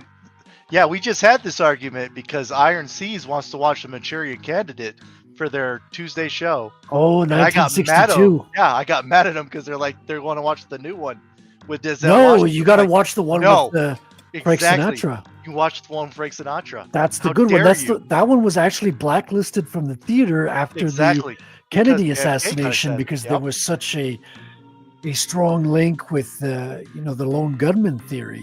Because the Manchurian Candidate is all about programmable spies, and in 1962 that was not a common topic of conversation. Exactly. Hey, this Canadian knows his stuff. What the frick? Henry I Fonda did was my also homework. in Midway. He was in a couple Yep. of the World War II movies. That's how I know him, actually. You name a World War II movie, there's a good chance I've seen it. My dad was all about those movies. Yeah, my I've dad's seen 'em all. watching World War II films all the time. Oh yeah. gosh, what was the one with the submarine? Q5. Well, it depends. Which one are you talking the about? pink, the pink something or other. Operation Petticoat? Yes. Yeah, Operation Petticoat. Oh, I thought you were thinking about the Yellow Submarine. That's a Beatles song. Let's say the first one that came to mind is U571 Yeah, and that's another good one. Das Boot. Das Boot is Yes, the Das Boot is good. epitome of submarine movies. You'll never find a better one. Oh, that is a very good one, actually. Yeah, I've gotten into arguments on that one too. Was To it this day, my favorite submarine movie is still Down Periscope. Well, I knew you were going to say that because that is an amazing movie with one It really is. extremely hot chick. I think Zach Lieutenant Galifianakis' Lake, you're first almost movie, out of uniform. I Mhm. think Zach Galifianakis' first movie was a submarine movie. It was. Yeah, he played a. It was about a haunted submarine. One of you knows it. Come on, haunted submarine. Ah, I'm thinking hard. I'm but my drawing a head blank. What was that, Christy? hurts. I said I'm thinking hard, but my head hurts. Oh, well, I The did Hunt just for watch. Red October. I love that movie. I did Red just watch October standing a haunted by. boot or a haunted boat movie Huh. on Tubi for free. You said a think it was haunted a- boot movie? Are you Canadian? Are you Look- like low key Canadian there? Actually, that would have been German, and I did live in Germany for 3 years. My German's rusty, but I still kind of remember. I a lived little there bit. for 4 years. I got you beat. Oh yeah, where were you in Germany? Well, I was born in Lahr, and my dad was stationed in Baden-Baden. Oh, okay. We were in Illesheim, which is near Ansbach. Yeah. I was there, I left when I was 4 years old. Oh, see, that doesn't count. I was there at like 14. It still counts. You don't remember anything. I was just, You were I four. was just ahead of you. That's why Well- you're jealous. That's like saying I'm like Oklahoma because I was born in Oklahoma. I don't remember squat about Oklahoma. We left like I was like a year. Haters gonna Audie hate. Murphy had a bunch of good movies too. Eddie Murphy? No, Audie Audrey Murphy. Is it Audie or Audie. Audrey? I thought it was Audrey. Audrey, I believe. Because Eddie Murphy also had a bunch of Well, good movies. yeah, but we were talking World War II movies. Yeah. Oh, World War II. Okay, yeah. It's odd my that I my like current so favorite World War II movie is Kung Fury. I don't think that counts. Why not? He's fighting Hitler. Thank you for that, James. Yeah, Oh. I found out that I think it was like last week. I found out that Frequency never seen Kung Fury, so I put it on for him.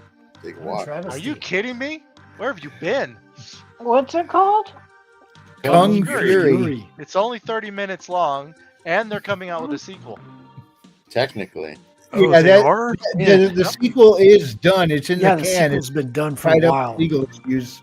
It's stuck in Oh, wow. legal hell. When I say coming out, I mean it's still waiting to be released. Yeah. I think the first one I downloaded off of Steam. I watched it on my lunch break once at work. Yeah, the first one's on YouTube. You can just grab it. It's one of the I greatest. think there's a Kung Fury video game, isn't there? Yes, there? I own it. It's on Steam. Oh. Yeah. Hey, Frederick. Frequency. Why don't you play the trailer for Kung Fury for people who are unfamiliar? There's also Alright. a music video for people who are Yeah. unfamiliar. I mean, you might as well play Kung Fury.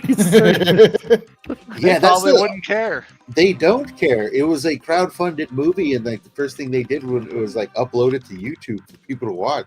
Yeah. Not only YouTube, I have it on Steam, dude. I don't know why, Same here. but I do. Same here. I wanted to be able to download a copy, and Steam was like, here you go. And I'm like, thank you. Yep, I got the video game, the soundtrack, and the movie all on Steam.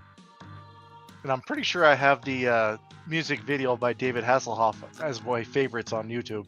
And he's got one of the best sidekicks as well, Hacker Man. So cool. Yeah.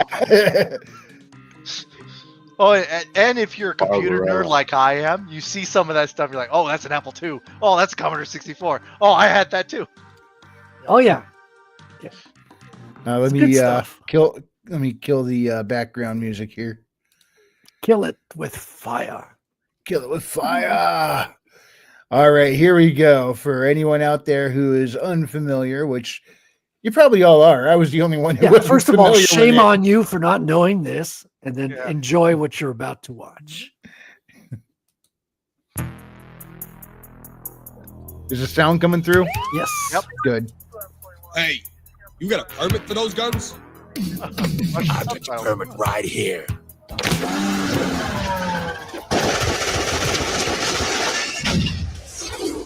All units, we have an ongoing shootout at 24th and Northwest Street. I'm on it.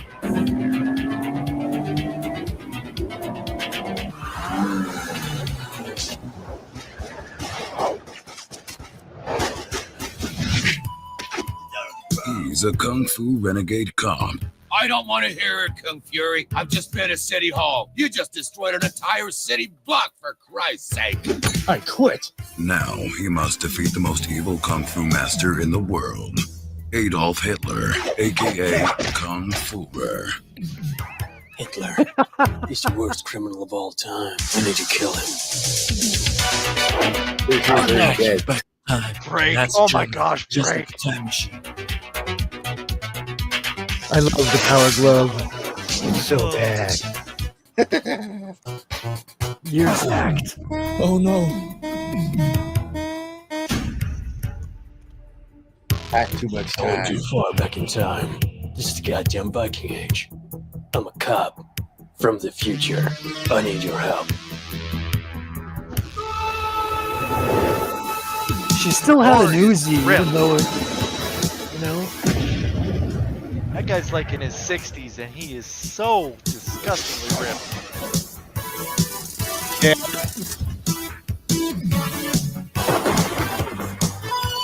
Get ready for a new world of unspeakable adventures, never before shown in a motion picture.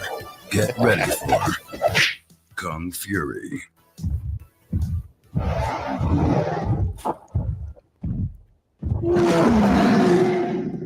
That is so 80s.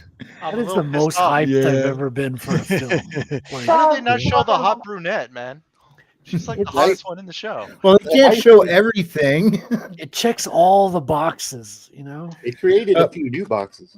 The Thor dropping into the lake is what they use for Odin whenever he shows up on Friday Night Tights. That's awesome. Yeah, even watching that trailer, I know it came out years ago. I still feel hyped for it. Like, dang, this thing exists. It's fun. Let me see if I can find the. There is a trailer for the second one, right, James? It's a reel that they release. It's like 10 minutes long, and it's hilarious. Okay, that's a tad too long to play on here. Well, that's good because I refuse to watch it because I want to have everything be a surprise to me. Oh man, I hope it comes out soon, bro. Plus, I've said the same thing to people on movie trailers because they're like some things that I'm like, I already know I want to watch it. I don't want to see any movie trailers. I don't care anything about it. I just want to see it. And like some people don't understand that for some reason. Oh, I get it, man. Dude, when I'm watching a trailer of something and I'm hyped and I know I want to watch the movie, I stop the trailer.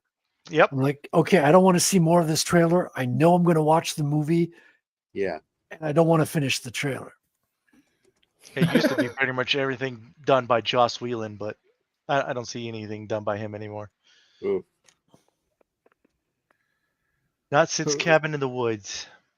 That was a good movie. That was an excellent movie. Very meta. I don't think I've seen him do anything since then. Yeah. Well, I shouldn't say like he's taken over projects, but he's never actually done his own project. Yeah. Like I know he did like all the whatever movies, the Marvel movies. But that was after whoever was in charge of it before screwed it up. That you said, all right, we need a real writer. Joss, are you busy?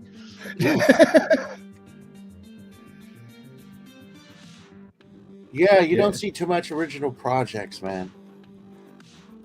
Yeah, his stuff was good. Buffy, I grew up watching the movie long before there was a TV show. Yeah, I on Super 8 or whatever. I sometimes think Christy Swanson missed the boat by not doing the TV series. Yeah. Well, yeah. Was it offered to her? Yes, I don't even know if it was. Somebody told me it was, and she turned it down to go do bigger things. But just because somebody told me that doesn't, I never looked it up to verify. So maybe not. I don't know. Oh my gosh! But if she was offered it and turned it down, then that was a big misstep because what have we seen her in since that time period? Much. Yeah. Not much anything. But TV wasn't as big a deal as movie stuff, and so it's like a lot of the TV actors and stuff didn't want to go back to TV and such. Now it's like until the late 90s, early 2000s, where all the big Hollywood actors were now trying to get into TV series, and people in the TV series were trying to get into movies.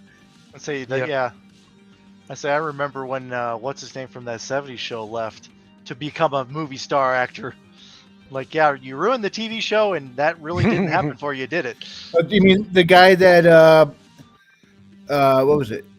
He was Venom. Was it Topher Grace? Was that the name that he was Venom in Spider-Man 3? Yeah, I know he was Venom. I'm not good at names. I can tell you what movie they're in, what they look like, but I don't remember names. I was thinking of that guy in the 70s show who played Steve Jobs. Oh yeah. He's a bumbling idiot in that 70s show, and he's a bumbling idiot playing Steve Jobs. Well, Steve Jobs and bumbling idiot don't seem to quite go together. No, it was terrible casting, dude.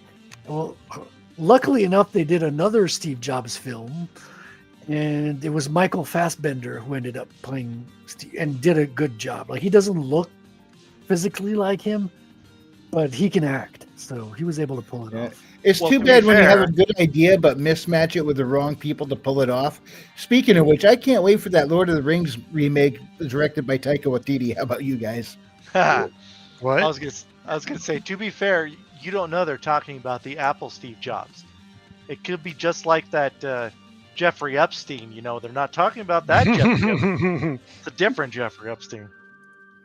I feel real bad for anyone who has that same name these days. Yeah. He was a doctor. He was a doctor. Did you not see that? Yeah, I did. That's what I'm saying.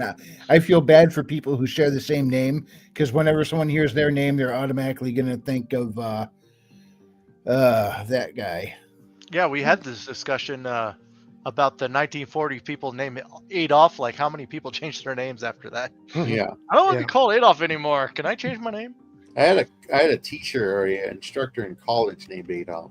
Yeah, my Really? brother has a friend called Adolf, and he didn't change his, or Adolfo, something like that.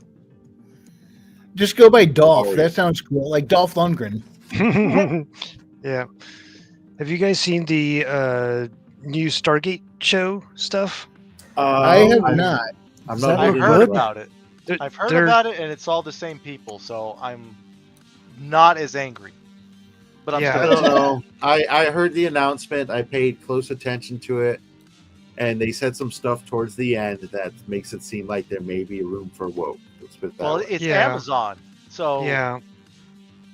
I was kind of upset because initially I heard reboot, and then whenever they actually did the interview, they were saying, no, it's not a reboot. We're actually this is going to be another story, kind of more on the lines of SG-1 and SG Atlantis. Dude, it's like the marketing department doesn't talk to the creatives. It's so weird sometimes. Yeah. Hail Fu Man Blue. Good to see you, dude. He Hey, says Fu it Man pops Blue. on Amazon SG-1. Yeah. well, he's right, and that I don't know how many times we've spoken about this. Why do we have to keep doing this crap and not learn about it? Stop remaking things. Put a chick in it, make her gay! That's a great Well, example. It sounds like that they've got like some of the original writers and such, and they're looking at doing new adventures. So it's not a reboot. It's like continuing the story because they're going to bring some of the old characters back in for crossovers or whatever. Right, and I We'll understand see. that. And I say I look to it with trepidation because Yeah. of how much Amazon screws stuff up, and Same. I just don't trust them. I don't trust them to Yeah. do. I don't either. What are you talking about? Their internet servers are working. Well, okay. To Yeah. be fair, I'm not probably the best judge because, as far as I'm concerned, Stargate stops at season 8. I don't care about anything else after that. As Atlantis far is as I'm fine. concerned, Teal'c was Stargate. That character made the show for me. See, I would disagree. It's Colonel O'Neill. Well, or General O'Neill, how far you go into the show. In reality, it was the general chemistry amongst the entire team. They worked. Yeah. Right, They worked and very that's well. my point. Season 8 is when they stop. And then they bring in the guy from Farscape. Farscape. Ben And Browder. Claudia Black from Farscape. Yeah, And, well, Claudia Black's only in there like a couple of times, but still. I know. No, What, it's what just got not the same. me worried about the new show is because they said it's going to be for Stargate fans, and they said, and it takes place like Stargate. It takes place in our world, so you're going to recognize some things because it's going to take place here in the modern day. And then they Oh, said, no. and we want to make sure, and this is the Oh. one that made me sigh. They said, we're making it because Stargate is for everyone. Oh, screw that. God. Yeah. That's making me worry. Yeah. And I'm actually, hoping it's good, but I don't know. what's funny is I remember hearing that exact same pitch when they made Star Trek Discovery. Exactly the same wording. Oh, ow. There's only For one. Star Trek fans. There's No. only one in all of space that can make this right.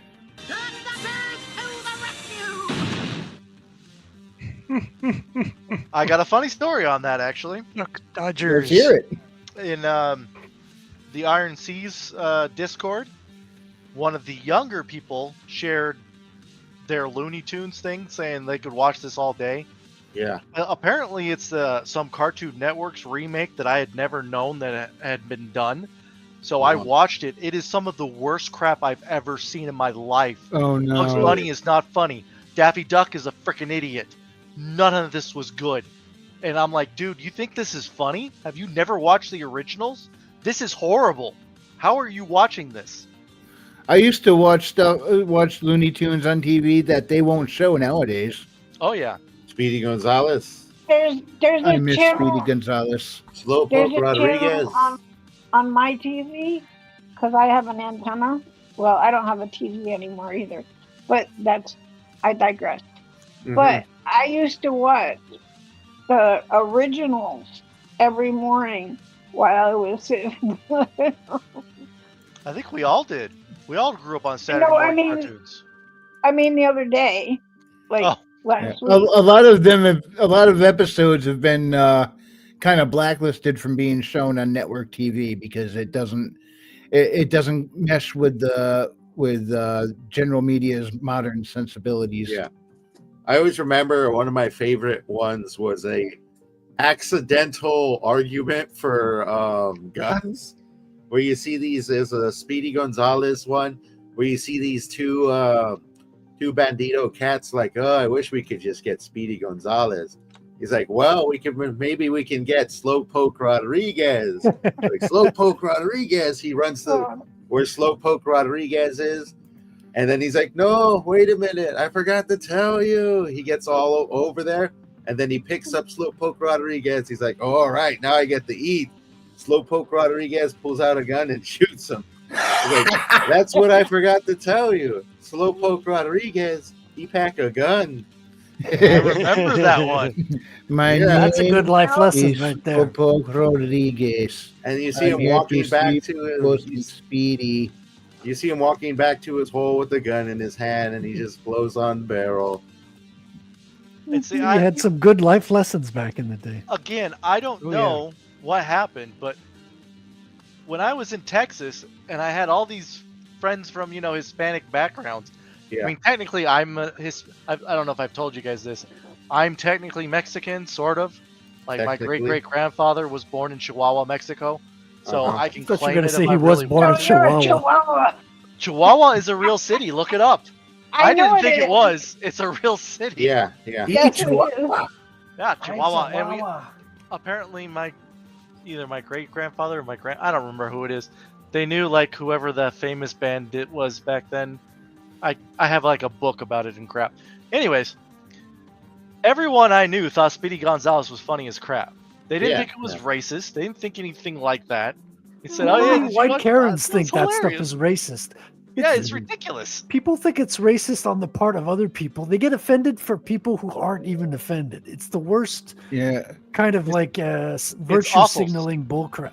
Yep, awfuls. Yep. Affluent white male liberals. Oh, I love Michael Malice.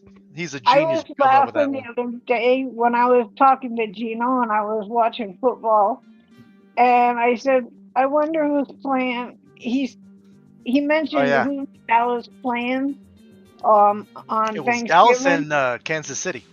Yeah, I said the ultimate game of Cowboys and Indians. And Christy is Native American, so she could get away with saying that. As am I. Yep. Oh, by the way, someone has joined us in the chat. Gentlemen, we can rebuild him. We have the technology. Better, stronger, faster. Yeah, I What's up, Herman? I miss that. That's my Herman. fault. But yes, Herman is right. My great-grandfather or great-great-grandfather knew Pancho Villa. That's right. Yeah, my grandfather almost rode with Pancho Villa, but he said he had a bad feeling about him. Oh, nice. Yeah. I like that. I love the term Native American because you don't actually have to be a part of an American tribe to fit it. You just got to be from the Americans. Yep. So I'm Native American. If you're Mexican, you're Native American too. Yeah. Oh, now, what's funny is we got a couple casinos right here in the area, one of them being Mohegan Sun. And all these people saying, you can't say Indian, it's Native American. Yet you pull into Mohegan Sun, what do you see over the garage? Indian summer parking garage. Yep. Apparently they don't have a problem with it. Why do you? Exactly. Well, you already said it. Yeah, it's the Awfuls. Like, they didn't want the name of the Washington Redskins to be changed. They thought it was prideful. But these white people have to say, not one of us freaking had an issue with it being called Redskins. Redskins, thank you. Or Indians, because they did the same thing in Cleveland. Cleveland's now the Guardians, which is a bunch of crap. Oh, what the hell? The Guardians. Yeah, the Cleveland Indians is no more. Or wasn't it the Commanders? The Commanders It's is the the Washington Commanders Redskins. now. Oh.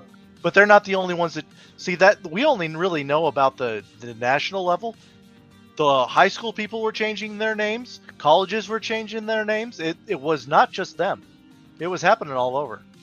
And it was happening at the behest of people who aren't even sports fans. Yeah. It's Well, they offensive to who? it's the awfuls that have no kids and nothing else to do with their lives, and they need to feel some kind of gratification or some kind of purpose. So this is what they do. Try to destroy other people's lives. Yeah, it gives them power over other people. They get a rush of making other people pissed off. Well, say if you want to say it, okay, I actually agree with your point of view because I think you're right. But if you want to give them the benefit of the doubt, they feel like they're. Oh, I don't want to give them anything. Well, they'll say that they feel like they're righting an injustice or something like that. Right. Even though we know that's garbage, that's what they think. They are the injustice. Well, yeah, making that's a the truth of it. sandwich. I feel like I'm watching frickin' what's his name, Crash Bandicoot. Yeah, this is kind of cool. What is this? A Jack-O-Lantern character? Yeah, this is a game I found on sale. I believe this one was for like either $2.99 or $1.99 on Steam, called Jack Pumpkinhead or Jack. The colors are Pumpkin beautiful, Jack. man. The What, fact that where the the frick background's was all my purpley. text message? What text message? Yeah, to tell me that this was on sale and it was a good game, James. What the hell? Well, I literally bought it while we were on stream because I was browsing when I was silent, and this is the So it's first still time on playing sale? it. This is my first time playing it. I'm having fun. It's sort of like an action platformer. I found it. Pumpkin Jack, $3. Add to cart. Yes, I had $10 and I bought like 5 games. I love hunting Steam is down great the cheap ones. for that. Actually, my question would be: is it Steam Deck verified? Really? Because I would rather play this on Steam Deck, but if not, that's okay. Just do a YouTube search. It's almost more reliable than the Steam page. I actually don't use Steam page. I use didn't I tell you about this? I use a website called ProtonDB. And ProtonDB, yeah, it'll tell you all these, like how it works, which Linux they're using, anything you need to know is on ProtonDB. Yeah, I got Bayonetta this week for $10. Oh yeah, I have that one. I had never played it before, so it's kind of fun to discover that one. So I'm getting heavily into the indies because that's where these games come from these days. Well, Yeah, the according best to games Proton, are indie nowadays. 100% agree. According to Proton, Pumpkin Jack is platinum.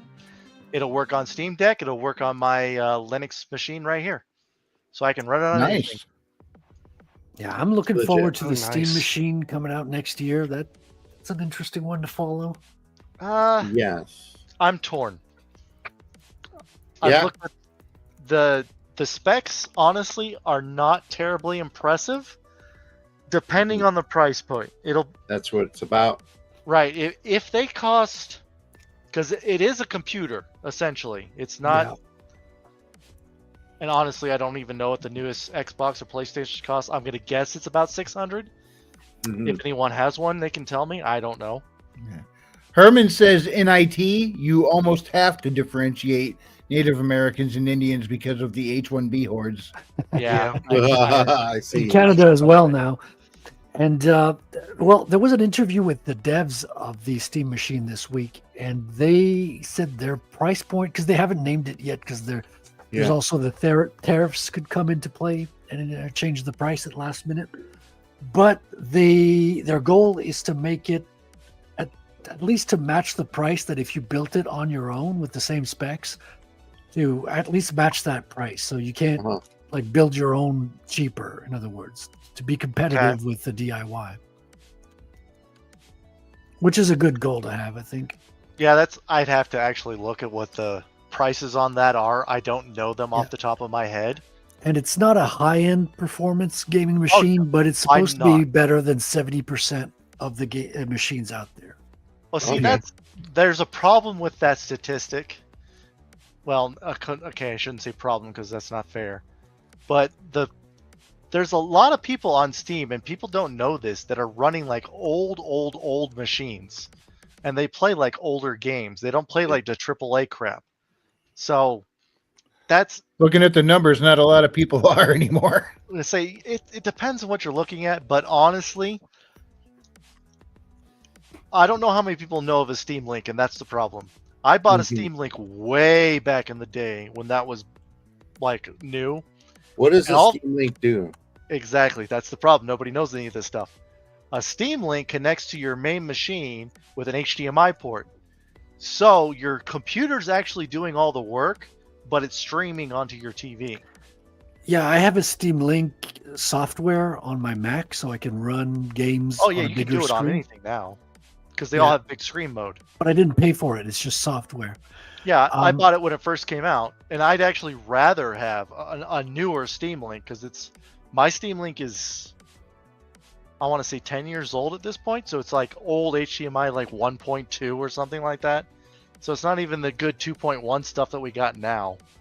But I don't know why I would want to buy a Steam computer when I have my main computer that's better than that Steam computer, and I could just hook it up to the TV. I would much rather. Well, you're obviously like all set already. Like you don't need it. You can install your own stuff, and you're better off. I think it's going to be a console for people who are getting into computer gaming for the first time. Like I think a lot of people are going to be graduating from Xbox to master gaming, master race gaming. Yeah. Which is the appropriate terminology. Yes. Correct. So I think it's for people who don't know what the fuck they're doing and they're getting into Steam games for the first time. Well, and that's fair. And I've actually said this also before. All of this stuff that we do now, us freaking computer nerds and geeks we've been doing for like 20 to 30 years. Yeah, but we didn't have Proton back then. I mean, I've been on Linux for fucking 22 years now. And we couldn't run most games back in the day. That's not what I mean. Like when I first bought my house back in 2006 or 2006. You installed Linux on it? No. I had a second computer that had a DVI to HDMI cable that I hooked up. It was a multimedia computer essentially that I hooked up to my TV so that I could watch my shows and play my games on my TV. All this stuff that people like there was no Netflix back then. Yeah. There was no Amazon Prime. None of this crap existed. So people would come to my house and I'd be watching the newest episode of Doctor Who that I had downloaded, and they're like, "How the frick are you doing this?" I'm like, it's always been easy. there. If you knew how to get it, it's always been available. Yeah. Exactly. But that's my point. I'm saying like the nerds took over and we're like, you know what? I do this. Let's make it so that the normal person can do this because they're going to love it. Well, that's the thing. That what they're doing that's impressive is they're doing it with the production line. Yeah. Well, and here's my, I want to say problem, but it's not exactly a problem. I don't understand specifically, because I'd looked at the hardware, why they did not use an APU on this machine. They did a CPU GPU, which is fine if you want to really run some good GPUs, but they didn't use a very good CPU and they didn't use a very good GPU. They could have used a CPU or an APU, saved on energies, so they wouldn't have to use as much energy to run it, and it could have been cheaper. They've got some breakthroughs where they do better memory management now than with their Steam OS. Well, memory management has nothing to do with a CPU and a GPU. You're talking about RAM. That's completely different. And the RAM and the VRAM, I also have a couple of questions about, but I don't have too much of an issue with it so much. It's more the CPU, GPU that I looked at that and went, I build computers. I could make an APU that does this exact same thing for not as many watts, so that I don't have to use forget the power. RAM. They're able to swap processes with the Steam OS. That's one of the breakthroughs they had. I'm pretty sure. Look into it. What do you mean? Have a great night, Christy. I don't know. I can't explain. I just watched an interview explaining why they did it. I don't make computers myself, so you would probably understand it better. You know, just send look me the into link it. so I can watch that interview. All I know is, well, I don't have that on hand, but All I know is Okay, I'll they search it. did some breakthroughs in performance where the Steam OS will be more performant than other OSs with the same hardware. That's what. Oh, that's well, all I mean. that has okay. I shouldn't say that has nothing to do with Steam. That's Linux already. Linux runs better than Okay, Windows you're not. on a lot of crap. You're not. I'm telling you 3 times. Steam OS has made some breakthroughs. Right, Steam OS is Arch Linux. Yeah, Arch okay, Linux but already runs Valve better. has made some breakthroughs with the Steam OS. Okay, so you're saying their We- memory management or CPU usage or GPU usage? One of the two. I don't recall exactly which one, but they're Well, more actually- performant because of the breakthroughs they've made. So that's Well, it could be a combination of the two, it. Could be. depending on if you're talking about the. What I'm saying is, if you're curious, look into it. You'll find the answers. Well, I did look technically into it, but I didn't watch the video with the actual developers, which could be useful. Or no, what is it? The developers or the engineers? Because those are two different people. Well, I think it's software based. The improvements they did. Oh, interesting. Yeah. I'm definitely gonna look into that. Yeah, let me know if you find some breakthroughs, or if you find it. Well, It's a breakthrough. I say I already play a lot of games on Linux that I play on Windows, and I can tell you, a lot of the games play better on Linux. They just do. Yeah, but that's because they don't have a fucking Windows overhead. Well, that and a lot of them are using Vulkan shaders instead of DirectX, and DirectX is garbage and has been for a very, very, very long time. Which is why a lot of Windows games are now going to Vulkan shaders, which is freaking hilarious. Oh, that's funny. Oh, What, yeah. You mean the core features in Windows 11 aren't great? Don't get me started on how much Windows freaking stole from Linux, KDE developers specifically. Like, just literally stole. Well, how much of it was stolen from Amiga? Well, okay, that's also fair. And again, do you mean Amiga or Amiga Commodore? Because that's like another completely different long. I meant Amiga. The Amiga was that computer was meant to be a graphics machine. In fact, a lot of the early CGI was done in Hollywood was done on We Amigas. could go back to Xerox, right? Yeah. All right. I need to generate the scene. Hand me that TRS-80 over there. I just bought. Have you guys seen Hot Pursuit on Steam? No. There Is that was the helicopter game? Yep, there was a AH-64 attack helicopter game back in the day on my Amiga Commodore. Yeah, I 2000. wishlisted that. I bought it. It was on sale, and well, it was on sale because it's an early release, but basically they just released it, and it was one Well, of a my lot of favorite new games are being released on sale. Strangely enough. Well, early release, I think that's kind of a fair deal because who knows how many bugs you're gonna have and all sorts of crap. So giving them a break on that, I think, is kind of nice. But yeah, these guys they specifically said when they made the game, we liked this game back in the 90s that I used to play on my freaking Amiga 2000. So I'm like, yeah, I'm going to buy this game. I'm going to support That's these the guys. thing. It reminded me of a game like I used to play on freaking Commodore, where you're a helicopter over. You got to just destroy freaking aircraft carriers as they're being built. I think that's a different game. It is a different game, but it still reminds me of that. I don't know if I played that one. I kind of want to play it now. Yeah, it's one of the early, like it's very rudimentary. Oh, dude, I had spent so much time. You're It sounds like 1942. I but that was remember not a helicopter. No, because you're a helicopter, yeah. I remember and it's not linear, so you actually have to fly around the map, find the ports. You have to first locate where they're actually building these aircraft carriers, and you have to destroy them while All right, you're I'm being looking this shot up. down. Of course. Oh wow! It sounds like remember- Desert Strike, but not like Desert Strike. No, it's not the name. I can't recall it, but I would recognize it if you said it. I remember a DOS-based helicopter game that was a side scroller. Like you could fly it back and forth, and the whole goal was to just shoot enemy ships.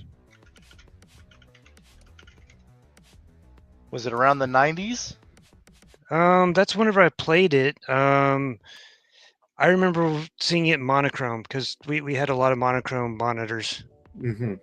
Well, the first one that pops up is LHX attack helicopter from Electronic Arts. Ooh, Electronic Arts. Good stuff back in the day. Yeah. Was it called something like? Never mind. I'm thinking of something else. Oh, I do. Now that I've seen the picture of LHS, oh frickin', that's old school 80 or 90s PC DOS music. Let me do a quick research. Dude, I played this game. This Which LHX attack helicopter. It's like a front view where you got the helicopter and you got the oh man, I'm too drunk to think.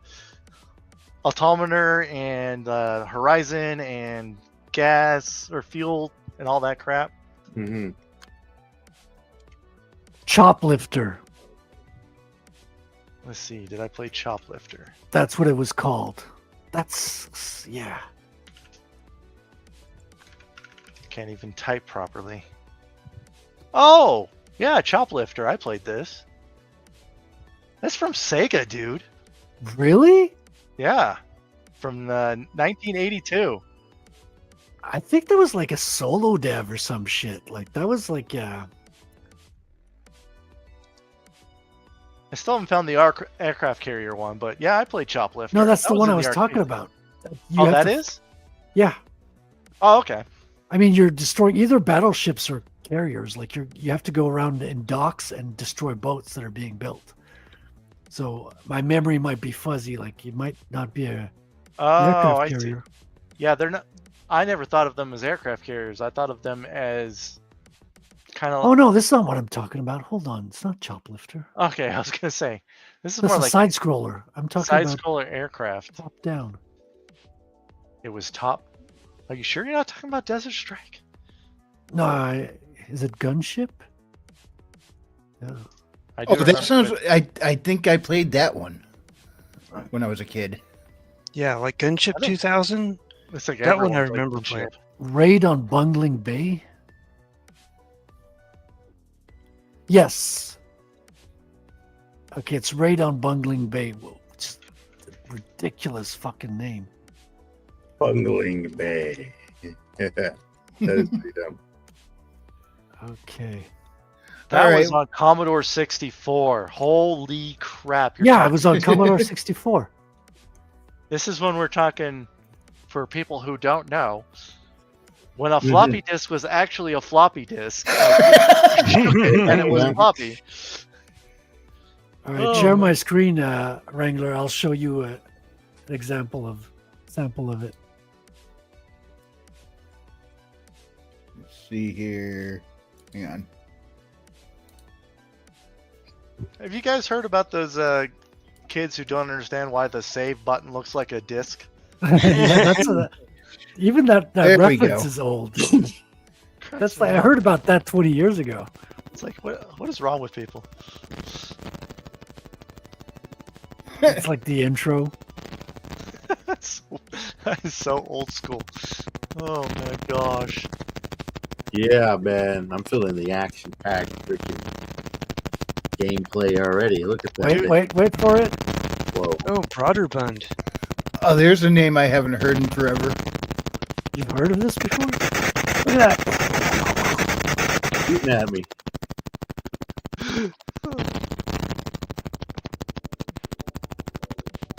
$1984. Oh my gosh. Yeah. That's a while ago, boys.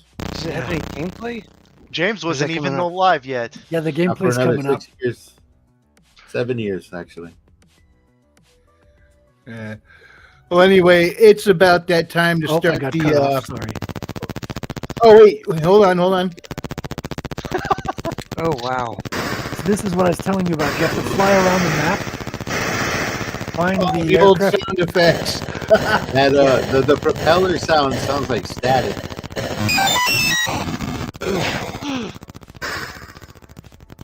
Dude, I spent so many hours playing this game. Yeah. You gonna get that on your Steam Deck? Dude, I could. You can emulate Commodore 64 on there. Are you kidding me? You can emulate that and it's not even gonna break a sweat. It's so cool, man. It's the best device in the world. I remember when my computer had a turbo button and it would go from 60 megahertz to 65 megahertz. And that was a huge jump in performance. All right, the sounds are overpowering your voices. He's correct. Yeah, you could cut it off, but it's. I did not play that one, but I did have a Commodore 64, so I'm intimately familiar with how they work. And probably the sounds. You're probably familiar with the sounds as well. I mean, I played Pole Position, Pac-Man, like all the classic arcades were there too. The graphics were so much better in my head. Tim Allen's here. He says, Mead. What's up, dude? Hey, Tim Allen. Been a little while. Good to see you. Nice to see you, Tim. Yeah. But we are at that time for starting the wrap up. So let's go to some parting plugs. Yes, sir. Okay. We'll start off with James. Oh, you're starting off with me. Hello, world. I'm just testing out one of the video games that I recently purchased. Let's go to Pug Mode for you so you have something cute to look at. Anyways, I'm down here on Earth peddling my wares. You can check out my brand new short story, The Evergreen, which I just recently released our 3rd episode on the 22nd. So that's 2 days ago. You can check that out 2 days ago. All for free, all in PDF format. You can find the PDFs on my Substack at worldwithoutendlore.substack.com, or you can check us out at Royal Road, which is World Without End at Royal Road. Check out the new short story series. Keep up with it. We're going to have weekly releases. Most of the episodes are already written, and Geno here is my editor, so if you find any issues, it's his fault. I need an editor just for that reason now. Let me run that trailer one more time. Woo. Here we go. Through hollow night, our voices soar. We roam no more, our spirits roar. In dust and shield, our hearts burn free. We sing the spark of destiny. No throne, no crown, no gilded lore. Our own free sounds forevermore. Against the tide, we stand as one. Our crow will echo when dark is done.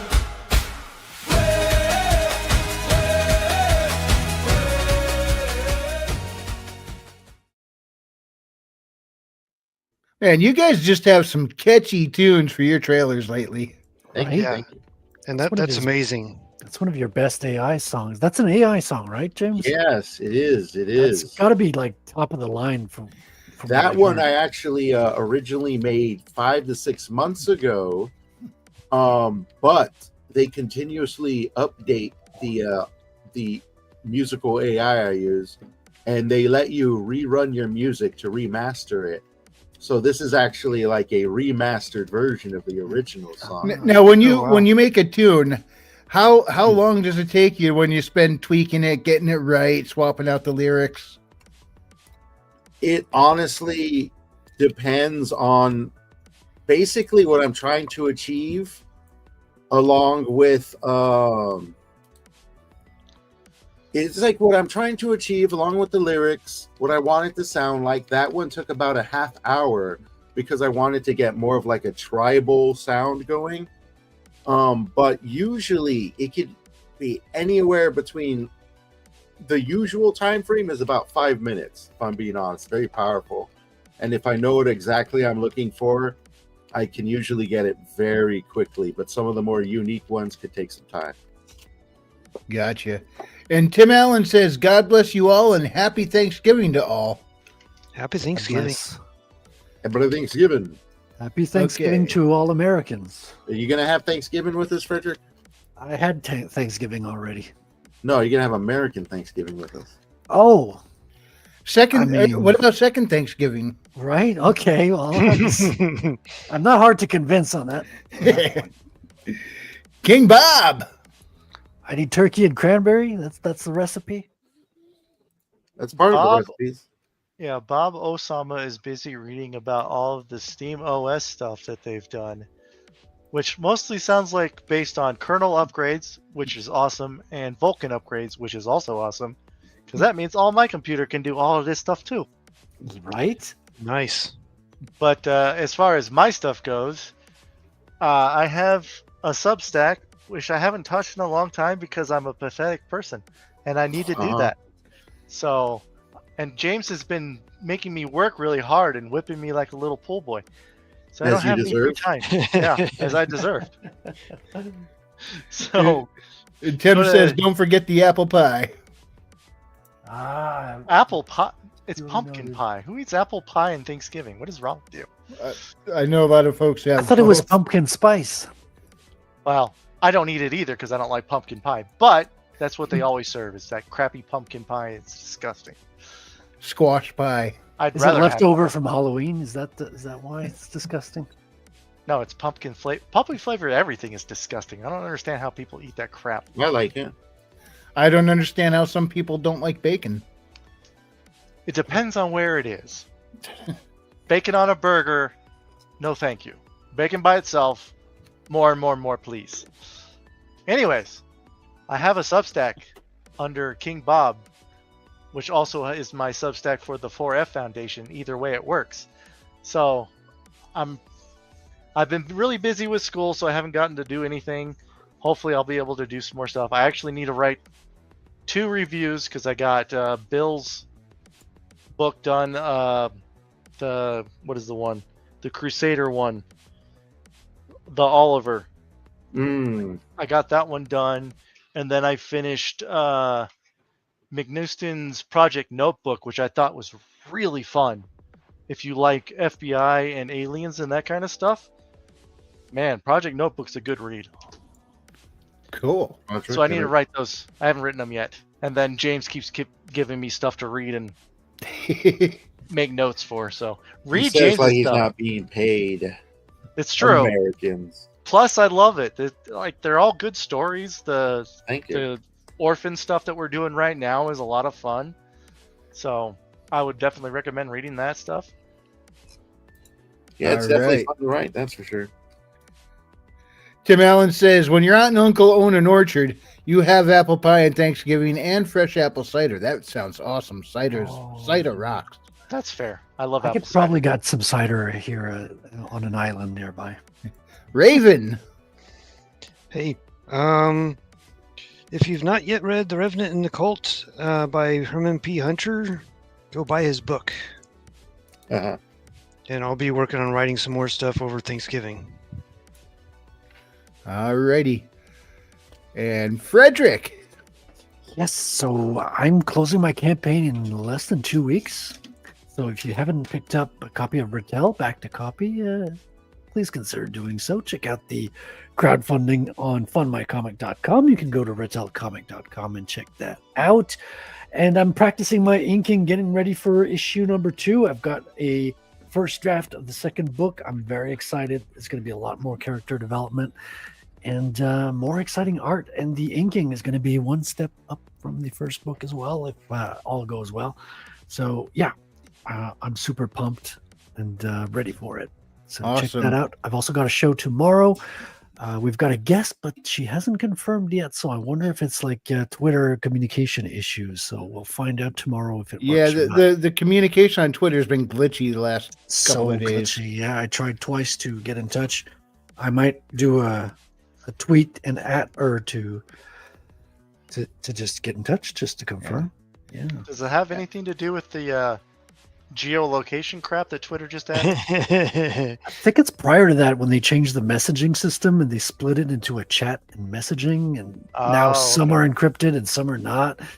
I lost communication with my colorist was like, "Hey, can you like pay the invoice I sent you?" I said, "Dude, it disappeared. Like it sounds like it's a great advantage. Like your invoices is great."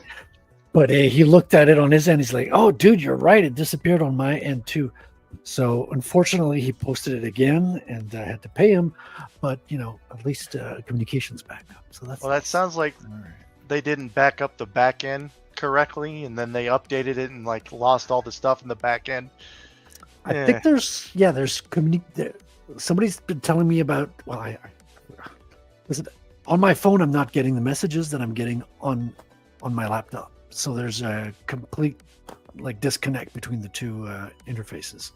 Well, yeah, that's when you do the programming on the over-the-top crap, like stuff like that, it's a completely different communication system when you're talking about computers and you're talking about phones.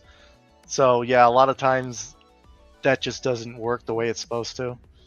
Yeah. The messaging system is quite important. Anyway, Frederick, we're going to run your trailer one last time for the evening. Woohoo. Here we go. Please By the do. way, James, are you doing a Terran Tuesdays tomorrow on your show? Are you hosting that? As far as I know, yes, we should be live tomorrow at 3:00 California time. Check it out.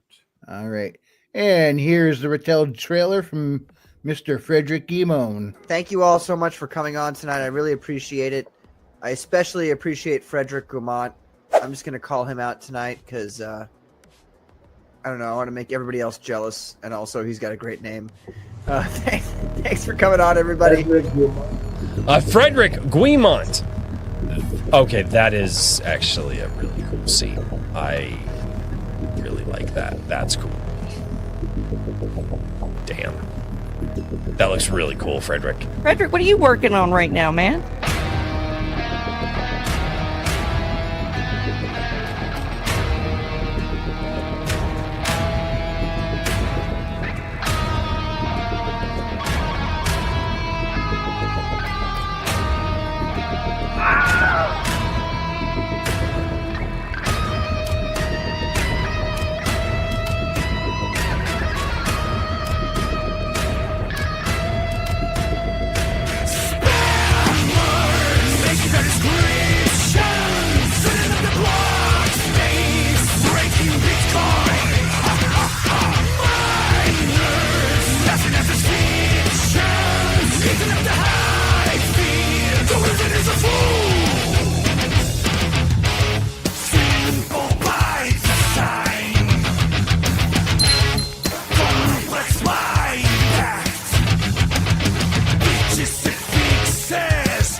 Awesome.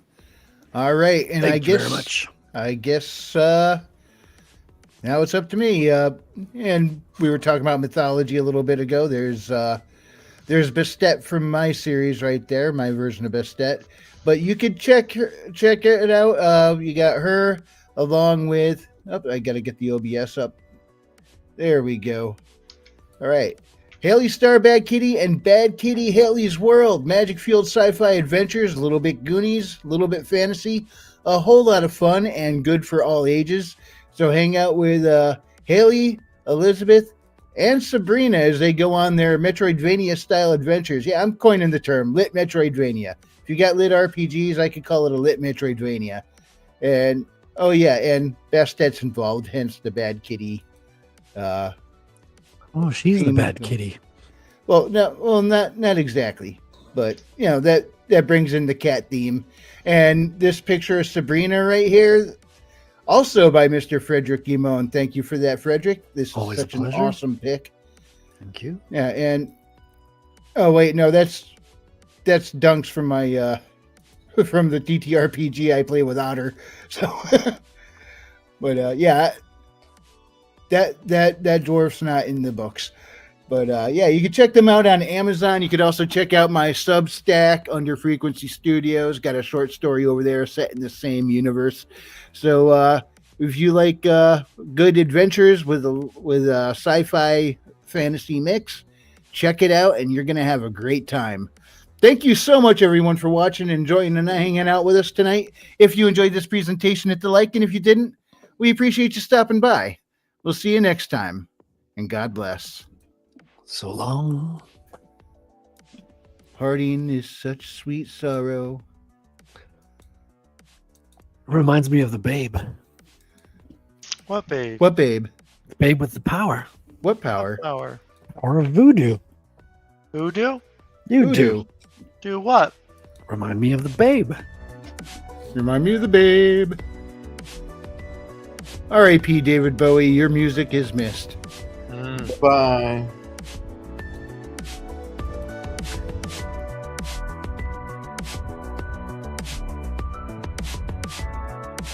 Hey, you know, I never really played with these new sound effect features that StreamYard gave us. We got the gong here.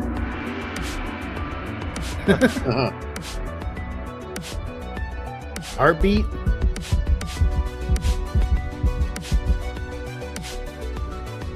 Cool, except I got the music drowning it out.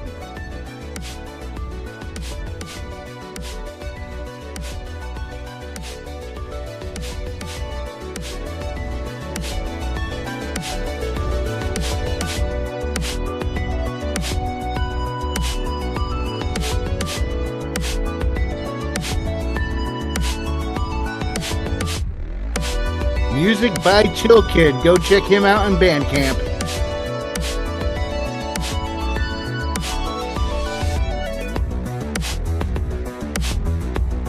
That's a good song. It is very nice.